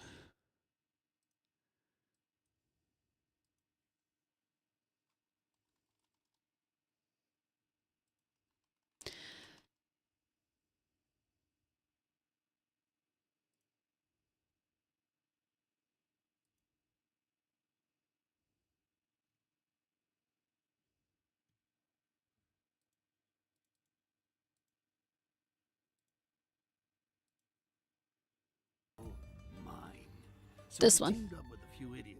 I've been playing its demo, and it's pretty cool. But, I mean, not just indie devs, AAA devs, too. So, Goblin Thief. But, like, Pragmata has a demo. I played through it.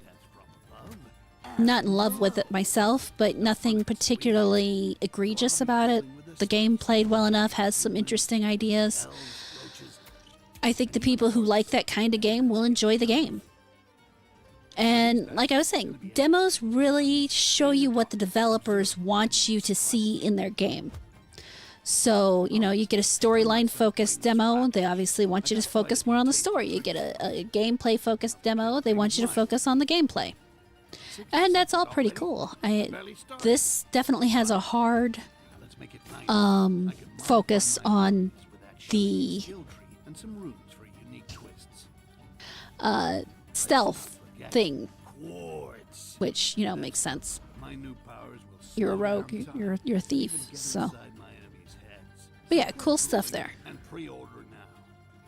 Yeah, I've just been playing the demo. I started it on Wednesday. I need to finish it out and write my video and record my video and do all that fun stuff that gets a video released. But, you know, from what I've played of it, I've enjoyed it. I've also played a bunch of other weird little demos because I'm trying to use things that I know are going to release, because way too many things will put out a demo and then they'll never actually release the game. And it's like, so why'd you do this?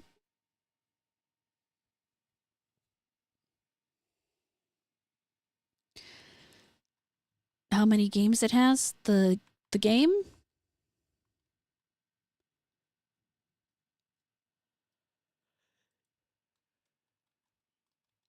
I think this is the second one. Because I think the first one was Shards of Darkness. I guess maybe there's two, three. This must be the third one. Yeah, the one coming out's the third one because there's Shards of Darkness, Masters of Shadows, and then this is Blades of Greed that's about to come out in February. Yeah, February 19th.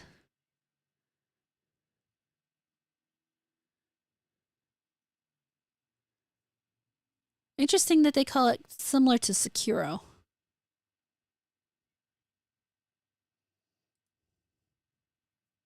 Now, what really irritated me was that in order to start the demo, I had to get a fucking, what's that thing called?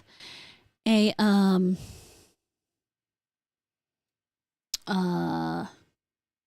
to sign up for an account for Nacon, whatever that is. Just irritating, but you know, whatever.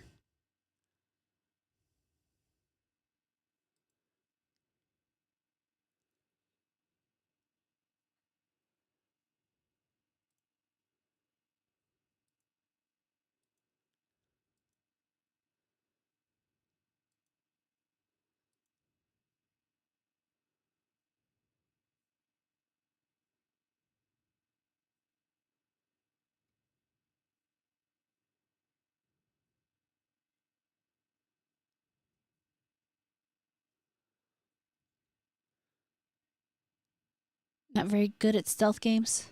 Yeah, well, I mean, it's not like I had to get its own fucking launcher or something, but it was still irritating. Just another password to forget.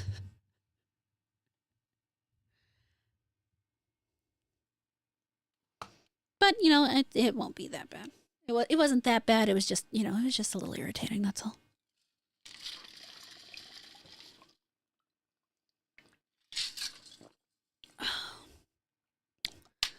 Done a lot more talking tonight.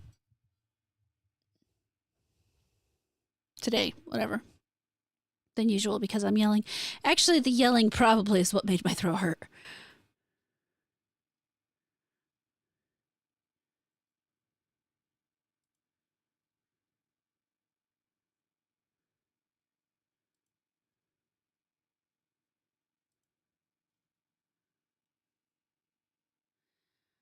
But it is, yeah. On the plus side, yeah, I'm mad about Fable, but there does seem to be some fun things coming out. Hold on.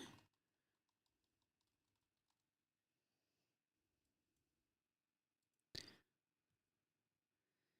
least most things let me connect my Google and be done with it. Yeah, it's nice when they let you do that.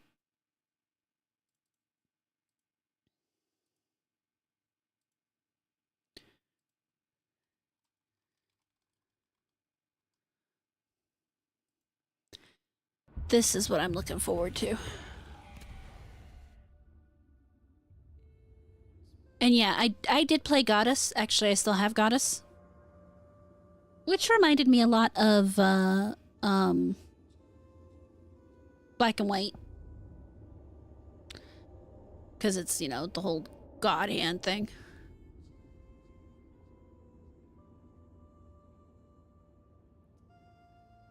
But there's just something about a Peter Molyneux game. There's Big Hand, for one thing. Controlling all our towns. Building all our buildings. Making weapons for our heroes.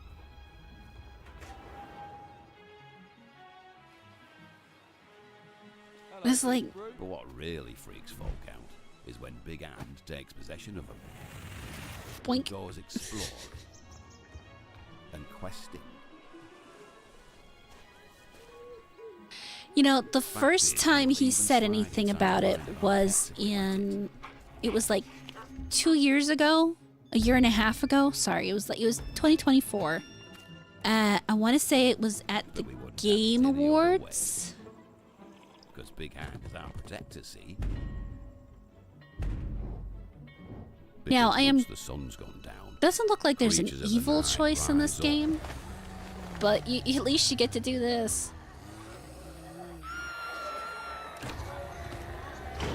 And come calling.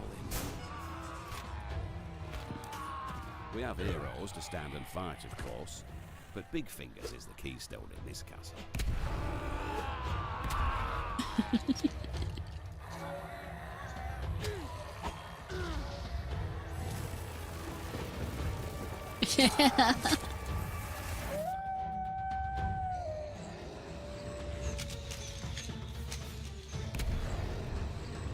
And I'm curious how it evolves, you know? Because this must be...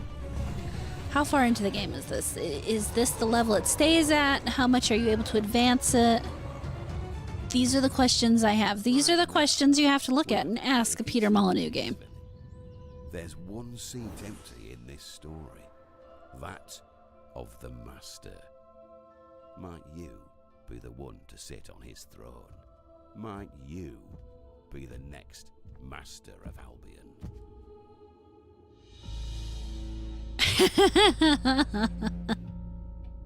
No, this is a God game, not a Fable game. And you see, it's entirely in-game footage, so that's cool. And he kicks a chicken. I mean...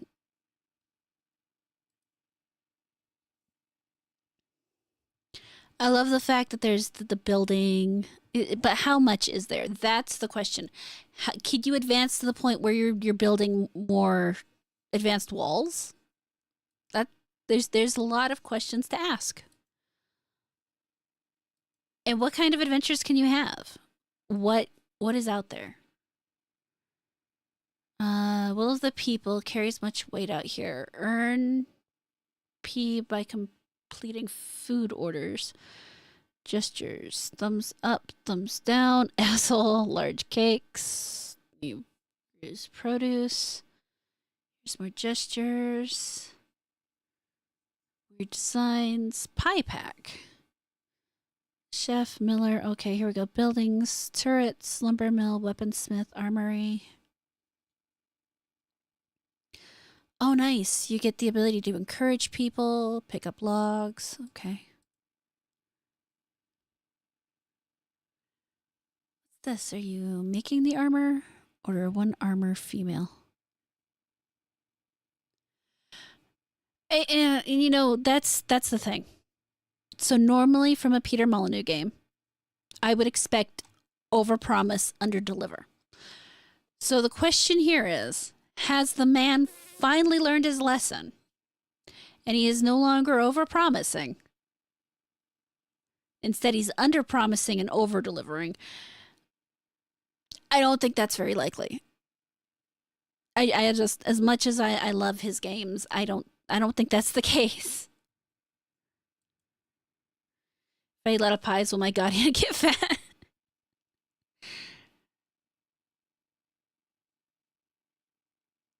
You frog-faced toilet diner, stop blocking the sun.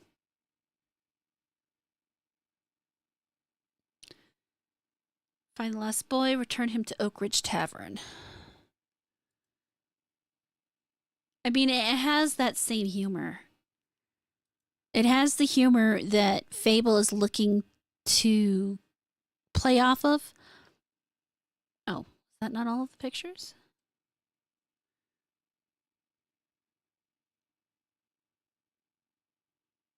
You're right, Robust. He has.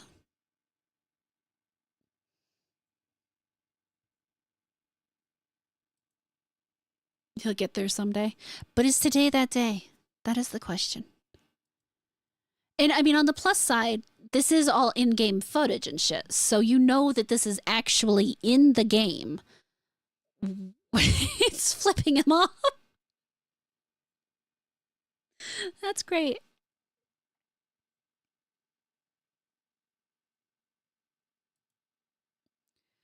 But you know it's actually in the game. There's no question on that.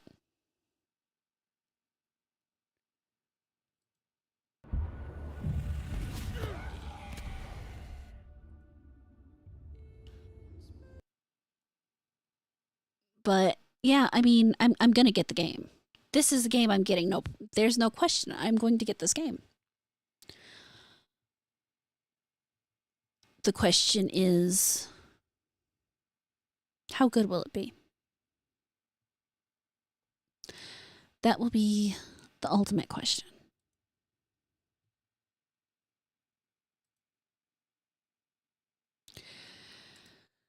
But, we'll find out.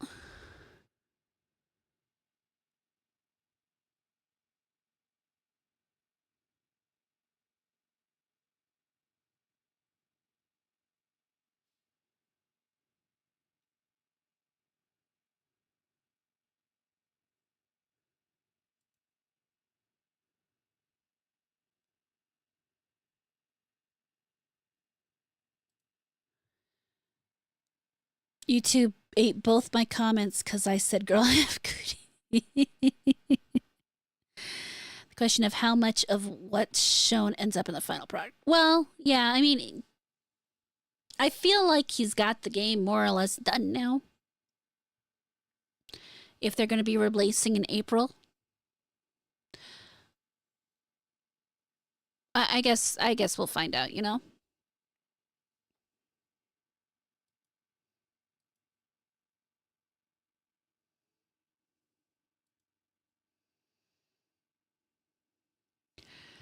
I am looking forward to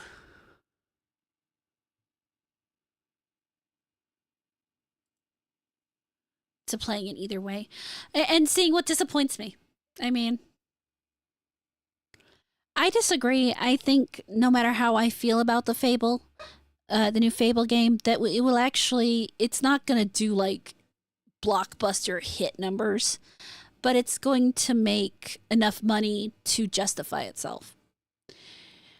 Because there are a lot of people who will see it, who will see the stuff about the handcrafted characters, the handcrafted fucking NPCs. Motherfucker.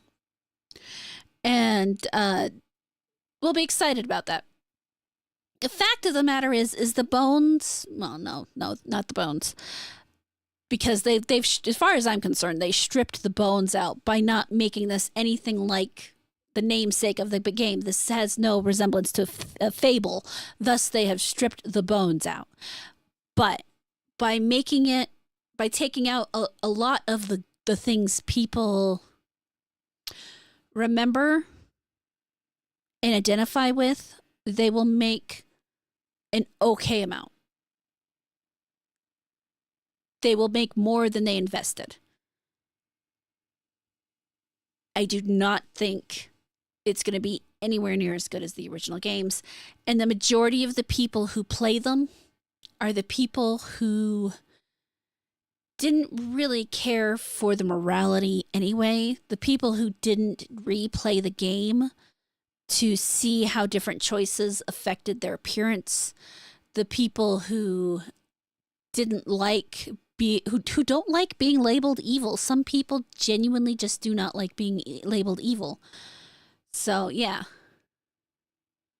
Reverse Wizard game situation, I think, because a lot of anti-woke people are hating on it. I bet the woke crowd will buy it.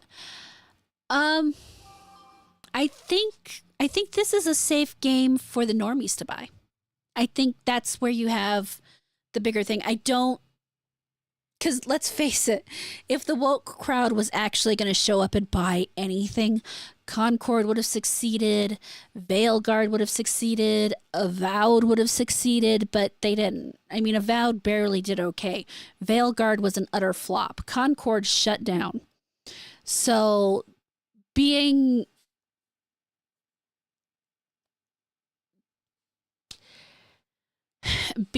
that side of things isn't a guarantee to make money, even if the anti-woke people are on it. It just doesn't do anything for you. But this will, unlike Veilguard, get the normies, because while it's irritating, it's not as egregious as Veilguard. The characters in it, they don't look the best, but they're not fucking Fortnite ugly Veilguard people. So it'll be okay in that regard. It will pass the normie test.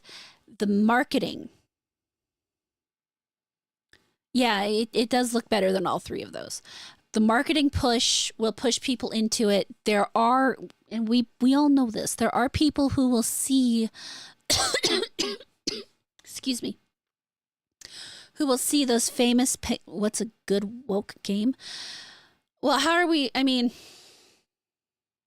defining woke? And that's the question. That's why I don't like the whole word woke, because I don't really, there's no good definition for it. I mean, does it have gay people in it? Well, then a good woke game was Dragon Age.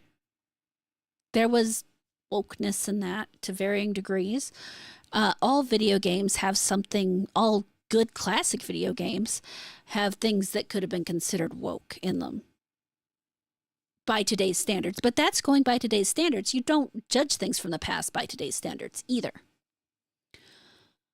And no, Fortnite characters don't look good, in my opinion. But that's me. I don't like Fortnite. I also don't like THQ Nordic. THQ Nordic characters, that style, that that weirdly cartoony style. I don't like that style. And that's what Veilguard reminds me of, is that weird cartoony, on the edge of like realistic cartoony. Does that make sense? I don't know. I hate that style. Is the reason I couldn't get into World of Warcraft. I don't like the World of Warcraft style either.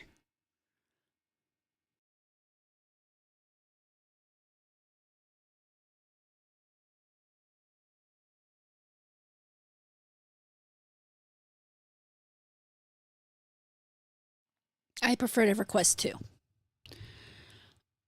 2. Yet it was important as the son played the first one. Yeah. Veilguard made me straight up depressed. I mean, Veilguard's the reason I have over 6,000 followers, or 6,000, over 5,000 followers on my, well, yeah, but I don't, there's just some art styles I don't like. Over 5,000 followers on my, video channel, because I made some Veilguard games or videos.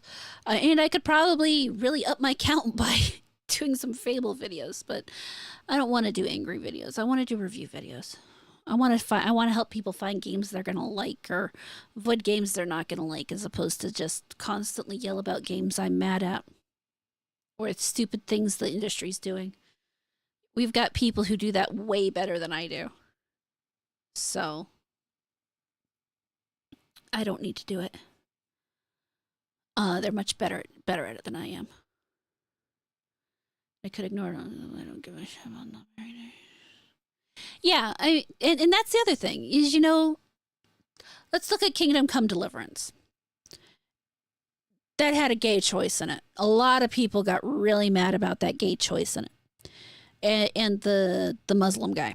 A lot of people got really mad about those two things, but you take those two things out, the gameplay was still good. The story, from what I understand, was still good. I didn't play it, but I'm going off of what other people said. The graphics were still good, and it still performed well. People may not like a decision you could make in the game, but the game itself was still good, and you don't actually have to engage with that decision if you don't want to. I think you still had to engage with the Muslim guy, and that irritated people.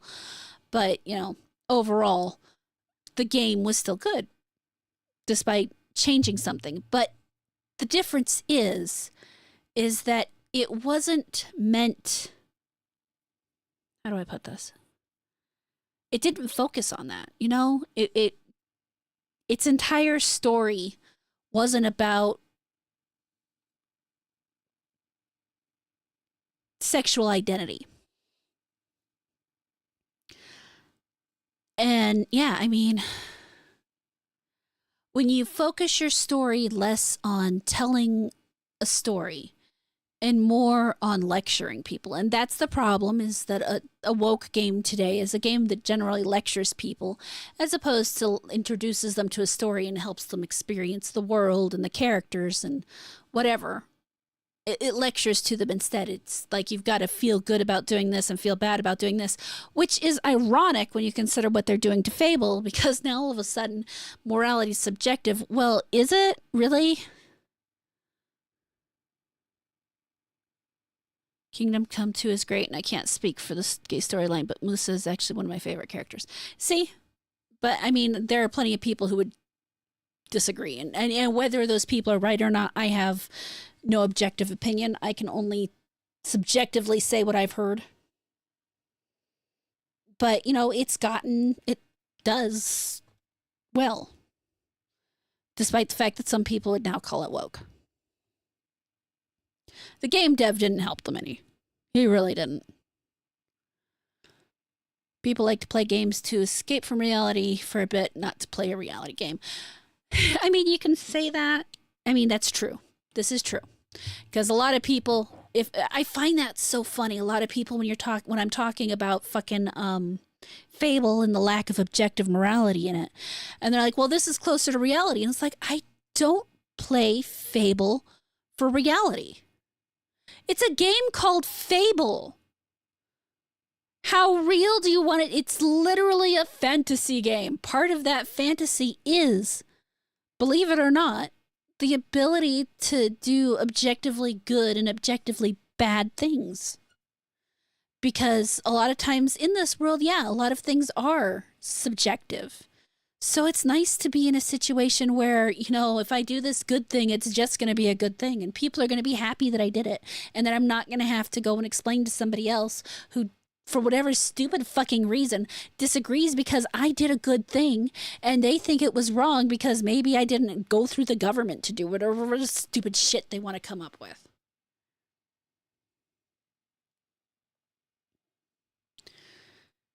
Felt like they did it well to me, and when I eventually play as Gay Henry, I'll be able to comment on that too. Hey, more power to you, man. I found it fascinating though, because I love RPG games. I found it fascinating the number of people who, when they're playing an RPG, if a character has an option to do something, then they think that makes the character in the game automatically that thing, even though it's a choice. It's not a defining feature of that character. So for me, I haven't played either of the Kingdom Come games, so I have very little to no opinion on the game itself. But to me, in any game, the character of the game is the character as I play it. The canon character is the character as I play it. So when I play Dragon Age, I tend to write, or I tend to go with Alistair as my romance. And I play a female character. So as far as I'm concerned, my characters are straight. And it doesn't matter. And it's the same thing in Dragon Age 2. I tend to go with, I went with that elf. I can't remember his name right now. Faye, the one that begins with an F. Fenrir, Fëanor, something like that. I suck at names. I like him. I've done Anders too, but we know how that ends. Actually, none of the romances end particularly great in that one. And then in Dragon Age 3, Inquisition, I do female elf. I've done female elf, I've done female human. I haven't finished a female dwarf playthrough. No, I mean the male elf. The male elf slave guy with all the tattoos on him. I know his name, I just can't remember it.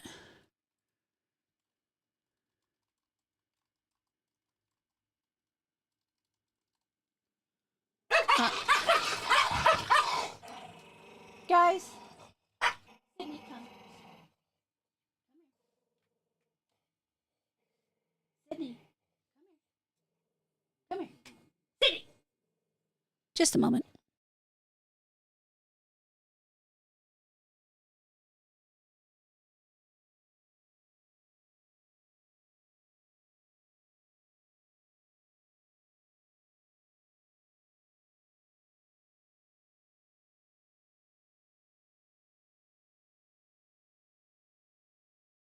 Yeah, so two of my dogs don't get together or don't get along very well. So one of them has to remain in his kennel and the other one, and then we switch them back and forth.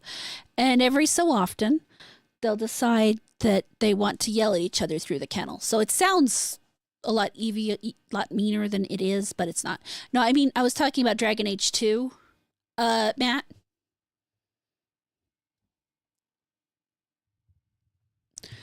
What is his name?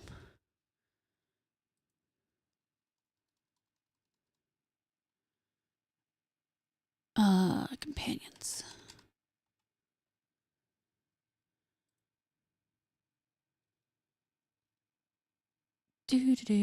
Fenris. There we go, Fenris. That's who I was talking about.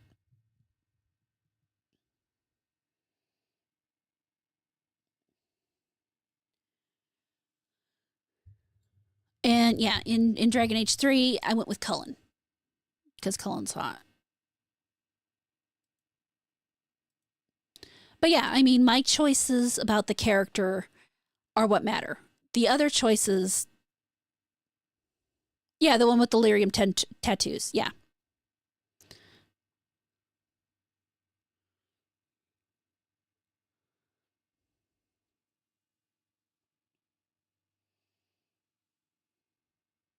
Fenris, that one. I don't know. He was emo and edgy at a time when I was emo and edgy, so make of that what you will.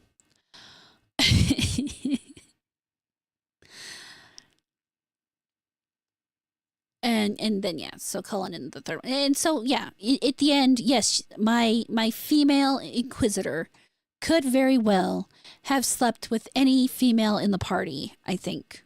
I think they all would have. No, I don't think what's her face would actually do it. But I could have gone with the girl elf, or I could have gone with what's her face. But no, I mean my characters are always straight because that's what I prefer. But that doesn't make my character gay just because other people choose to make the character gay. So my character is my character, and just because other options exist doesn't change what my character is. Does that make sense?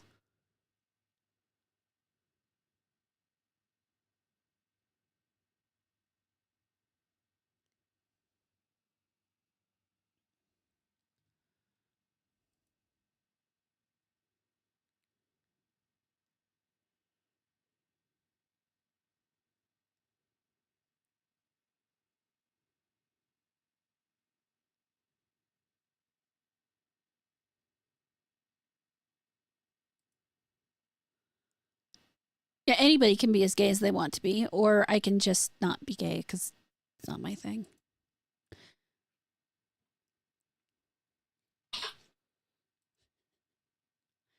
So, yeah, I mean, I don't care if those options are in a game. I just care that they're well written and that I'm not forced to use them, and more importantly, that I am not shamed for not using them. I don't want the game to be all up my ass because I decided not to sleep with a woman. I don't think that's too much to ask for. And likewise, I don't want to be up anybody else's ass because they decided to sleep with a woman or with a man or whatever they decided to sleep with. I also think that you should be able to play a game without ever romancing anybody. If you don't want to romance anybody the entire game, that should be an option. Because no one should be forced to engage with emotional content or sex or anything else that they don't want to. Especially not in a role-playing game. You know, if you're going to give me options, if you're going to have a game with options, then no one should be an option.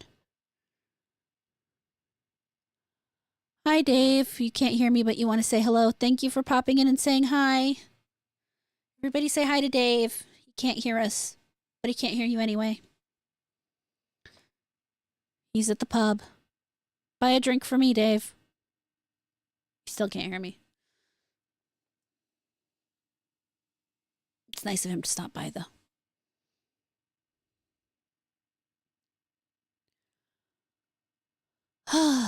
My throat hurts. I'm going to have to drink some tea and honey. I keep getting... This is why I don't get very emotional. I get loud and then then my throat gets sore.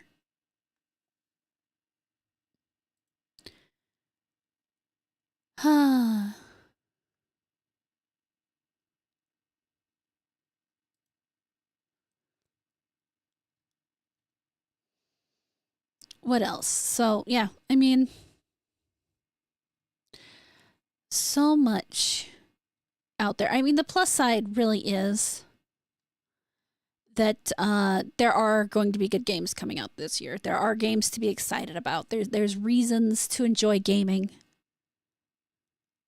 I love it when game gives me good bromance options. Yeah, I mean, why? How have we forgotten people can just be fucking friends without fucking? You know? What if I just want to be friends, really close friends?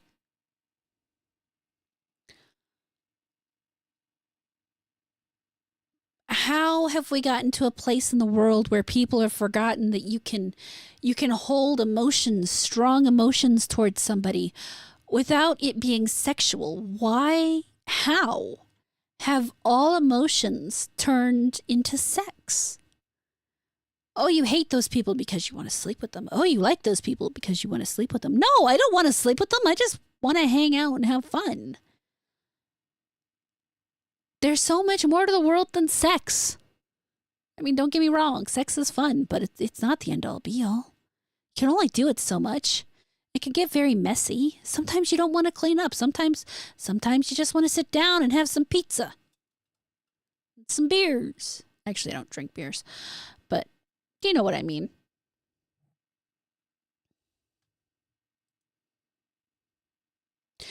You understand what I'm saying.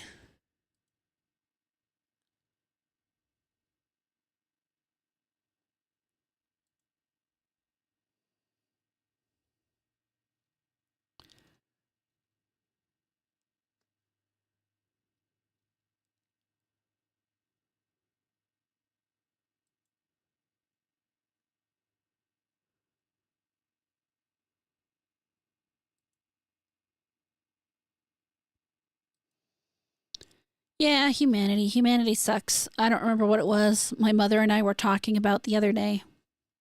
We were talking about something, and it was just like we're talking about this, and it was like, God damn, I hate humans. As the token asexual in chat, I approve this message. Pizza is more important than sex. What is wrong with a good slice of pepperoni, guys?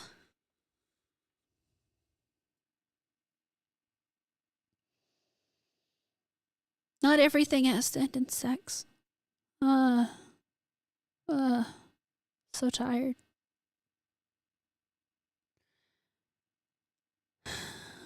It's just like being a beautiful woman doesn't have anything to do with, well, I mean, it has something to do with sex, but not everything. It's not everything. Hot wings. You know, good wings really do add to something. I mean, good wings can really make your day. You've had a long day at work and you're tired.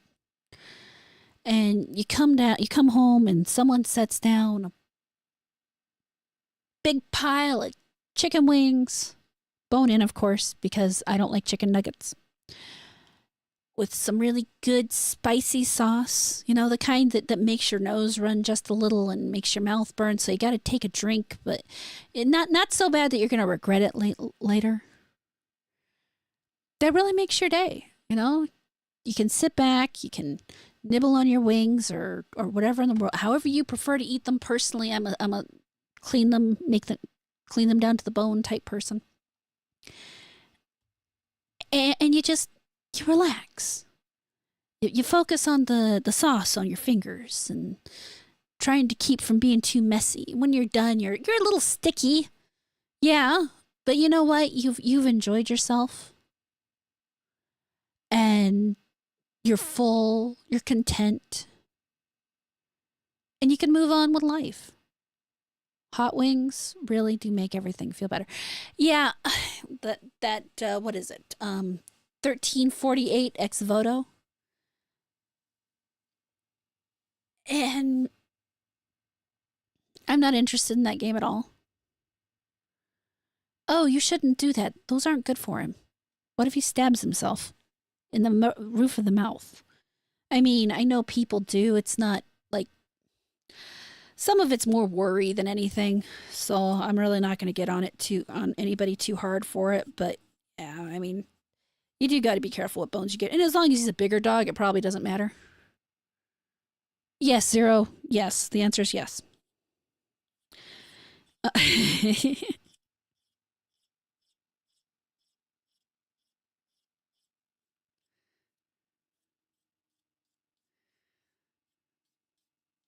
Sometimes the best, most relaxing things when you describe them just sound like sex when you're all done with it. But they're still not sex.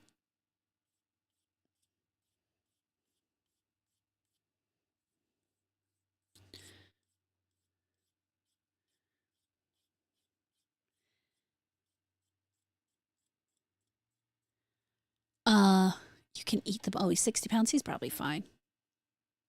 I just have my little dogs, so I worry about it. Not highly recommended, but you know, your dog, you do what you think best, and as long as he doesn't choke himself to death, that's what matters. Also, Matt, that's kind of weird.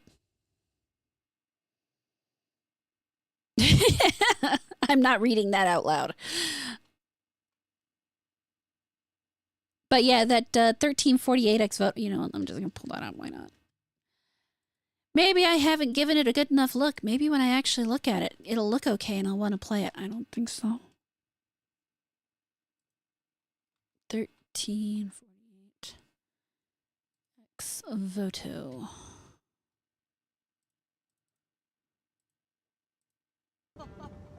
That's not fair. The world is not fair.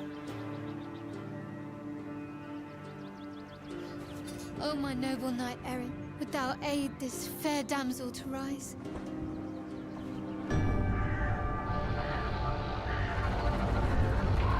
Bianca, where have they taken you?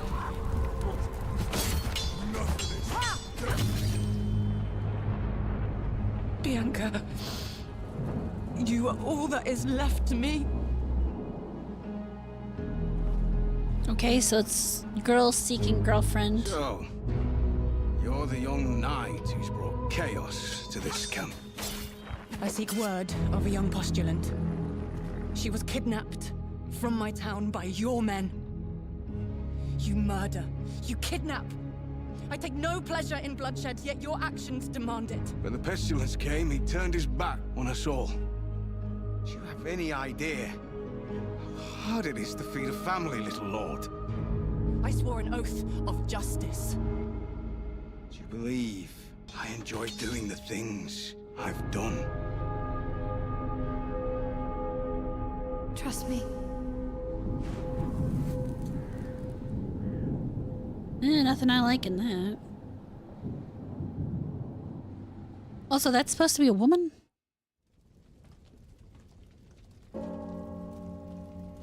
Bianca, where have they taken you? See if there's more gameplay in this. God, hear my vow. Mother, you have given me the courage to be myself. Guide my steps on this forlorn journey. Father, you have taught me honor and respect. Watch upon me now. Oh yeah, it is. Let my sword strike true. I know, when someone introduces a game to me, when they're trying to make me excited for a game and the first thing they say is lesbian, I'm like, no thanks. Bianca, you are all that is left to me. I shall save you. This, I vow. I'll be honest, the character itself isn't that ugly. It's the haircut. If you fix the haircut, it would probably actually not be that bad. But hair really does a lot. It really does.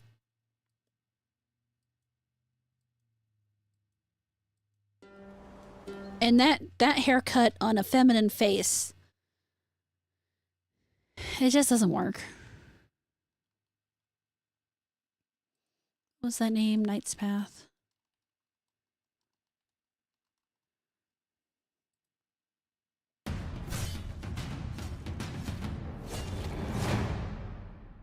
Now, this is one of those things. It tells you what the devs are focusing on.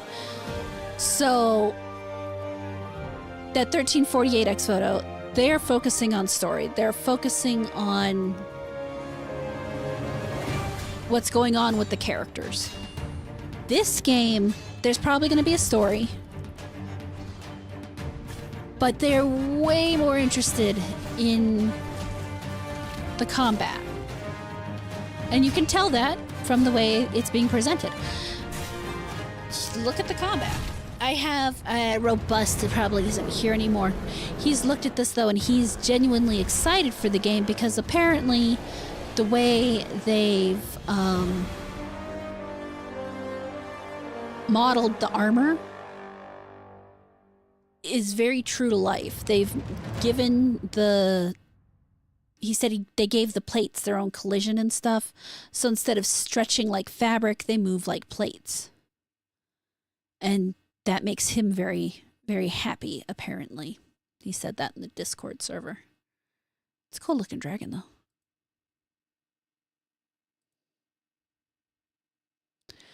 But yeah, I mean, the combat looks pretty cool. But it's definitely their focus. And that's good. That means they will have good combat. Or it should mean they'll have good combat.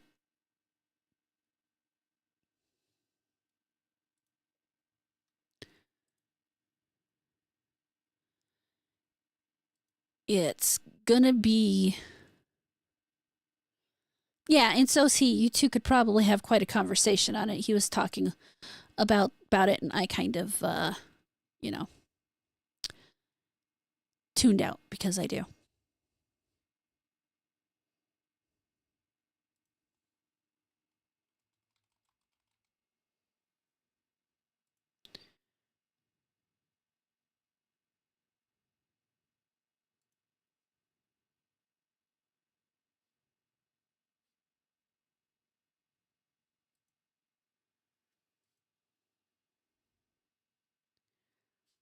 It's going to be an interesting year, though. I don't know.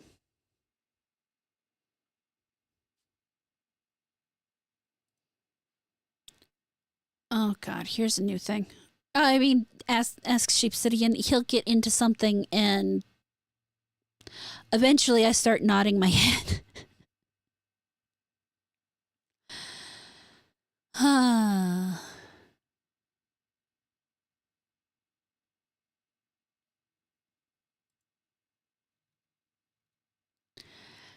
I mean, I absorb a lot more information than you think I do, but I don't know.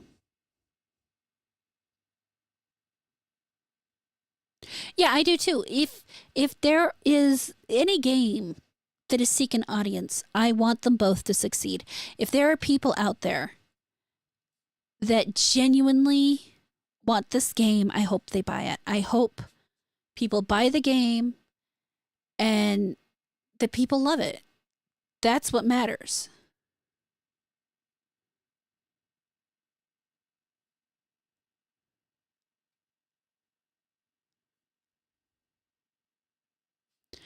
And I also think that if people do that, if people are allowed to make these kinds of games that they want, as opposed to, I don't know, totally stripping the soul out of another franchise and stuffing themselves back into it and pretending that they are the same franchise, instead giving us something that nobody actually wanted, they'll stop doing that. But again, we're back to the fact that if they had given this game a different title other than Fable, I'd have been fine. I'd have been absolutely fine. And I'd have probably played their game.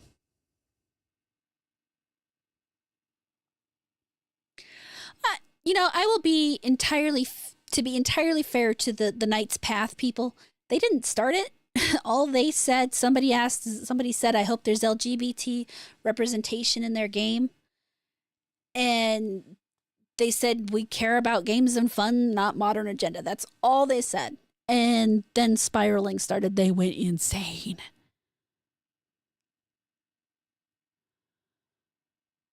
And it was, but it's the same thing, it happened to Soul Ash too. And the sad thing is that guy actually just said, I don't have any plans to put gay, he didn't even say anything about gay marriage or anything.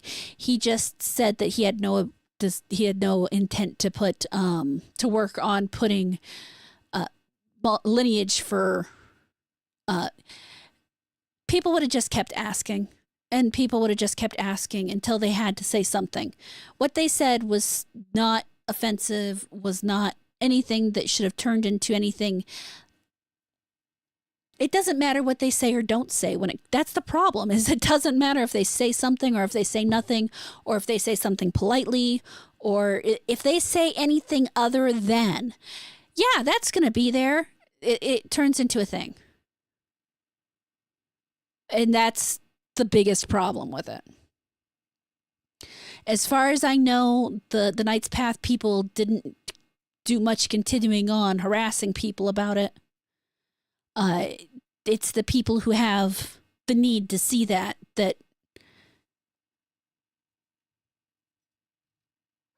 continue making a thing about it. Or the people who celebrate it that continue making a thing about it.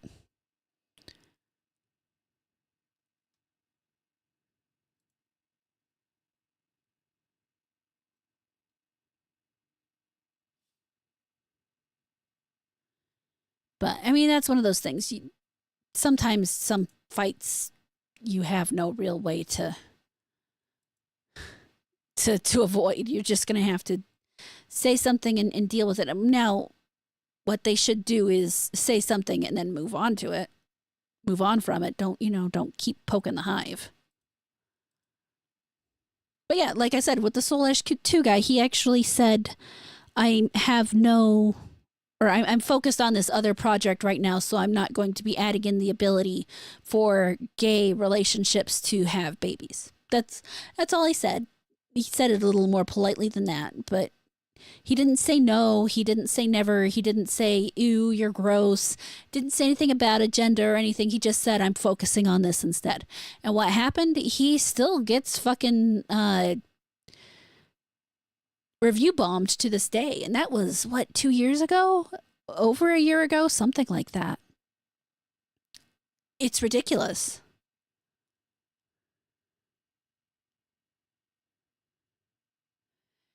Like I said, it doesn't matter if they said anything other than yes. Anything other than yes fans those flames. So, they could say nothing and people would get upset. They can say that and some people will get upset, but they'll see some support from other people for just saying it. Or they can say yes. Those literally are the 3 options that exist, unfortunately.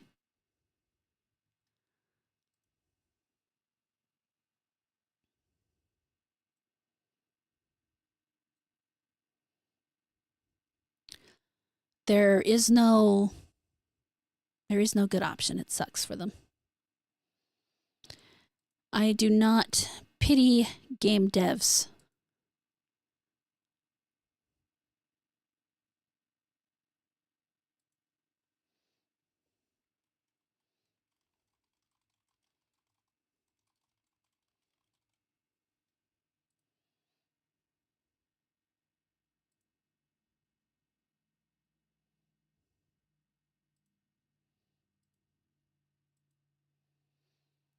So, when it comes to this, and that's why so many of them out there just say yes. That's why so many of them out there just put it in, because they don't want to deal with these people.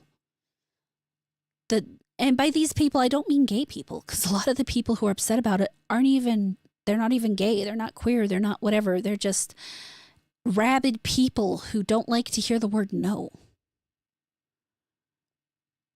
And it's depressing to have somebody like that just attacking you. Just put in one really badly. Why, though? They shouldn't have to. They shouldn't. And that's the worst part, is they shouldn't have to. You shouldn't be forced. It's depressing that it's pushed things to the point that you have to, that people feel like they have to.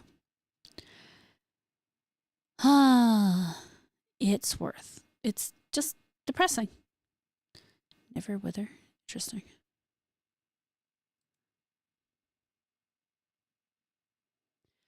I think it depends on the story the writer wants to tell. I think if the writer wants to tell a romance, then then they can tell a really great romance. I think if they're just putting it in there for fan service, then it can suck. But I think that has to do with passion. If you're passionate about telling a story, it's going to be better. It's going to be a better story. If you leave something out when it's going to be a part of your story that you're passionate about, then it's not going to be as good either, because it's going to feel like it's missing something. In the end, it should be about the story the developers want to tell. Now, does everybody want to hear that story? That's a different question. And it's a question that people just have to answer on their own, that it has to get out there, and then people will say, yeah, we wanted to hear the story, or no, we didn't want to hear the story. And sometimes that sucks. If it's a story from in your heart, and nobody wanted to hear it, that hurts. But it's the way things are too, I think that there's not enough room given for people to just tell their stories, whatever they are, with or without romance. And gaming is hit a plateau, not because of any reason other than people have seen a formula they think work, and they keep trying to recreate that formula instead of trying to create a new formula. Gaming back when I was little was always different and weird and exciting, because no one knew what they were doing. Nobody had any hard and fast rules, because they were making it up as they went. And when you're in that situation, it makes more creativity. Now that people have these game engines that they can use, instead of having to build their own engines, instead of having to figure out how they're going to get the code to do that thing they want to do, they don't have to work for it as hard, and it's not as creative.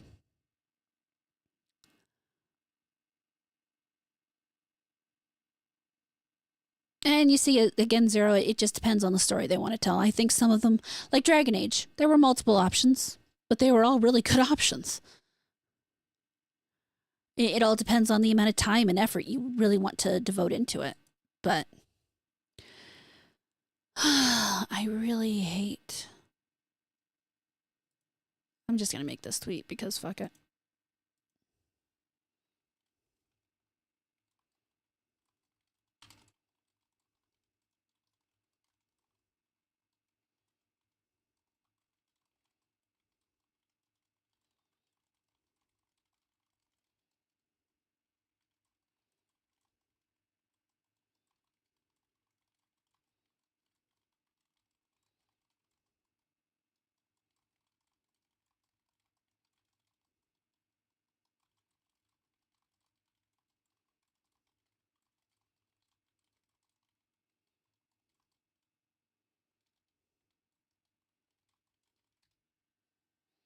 All right, sorry, made that post.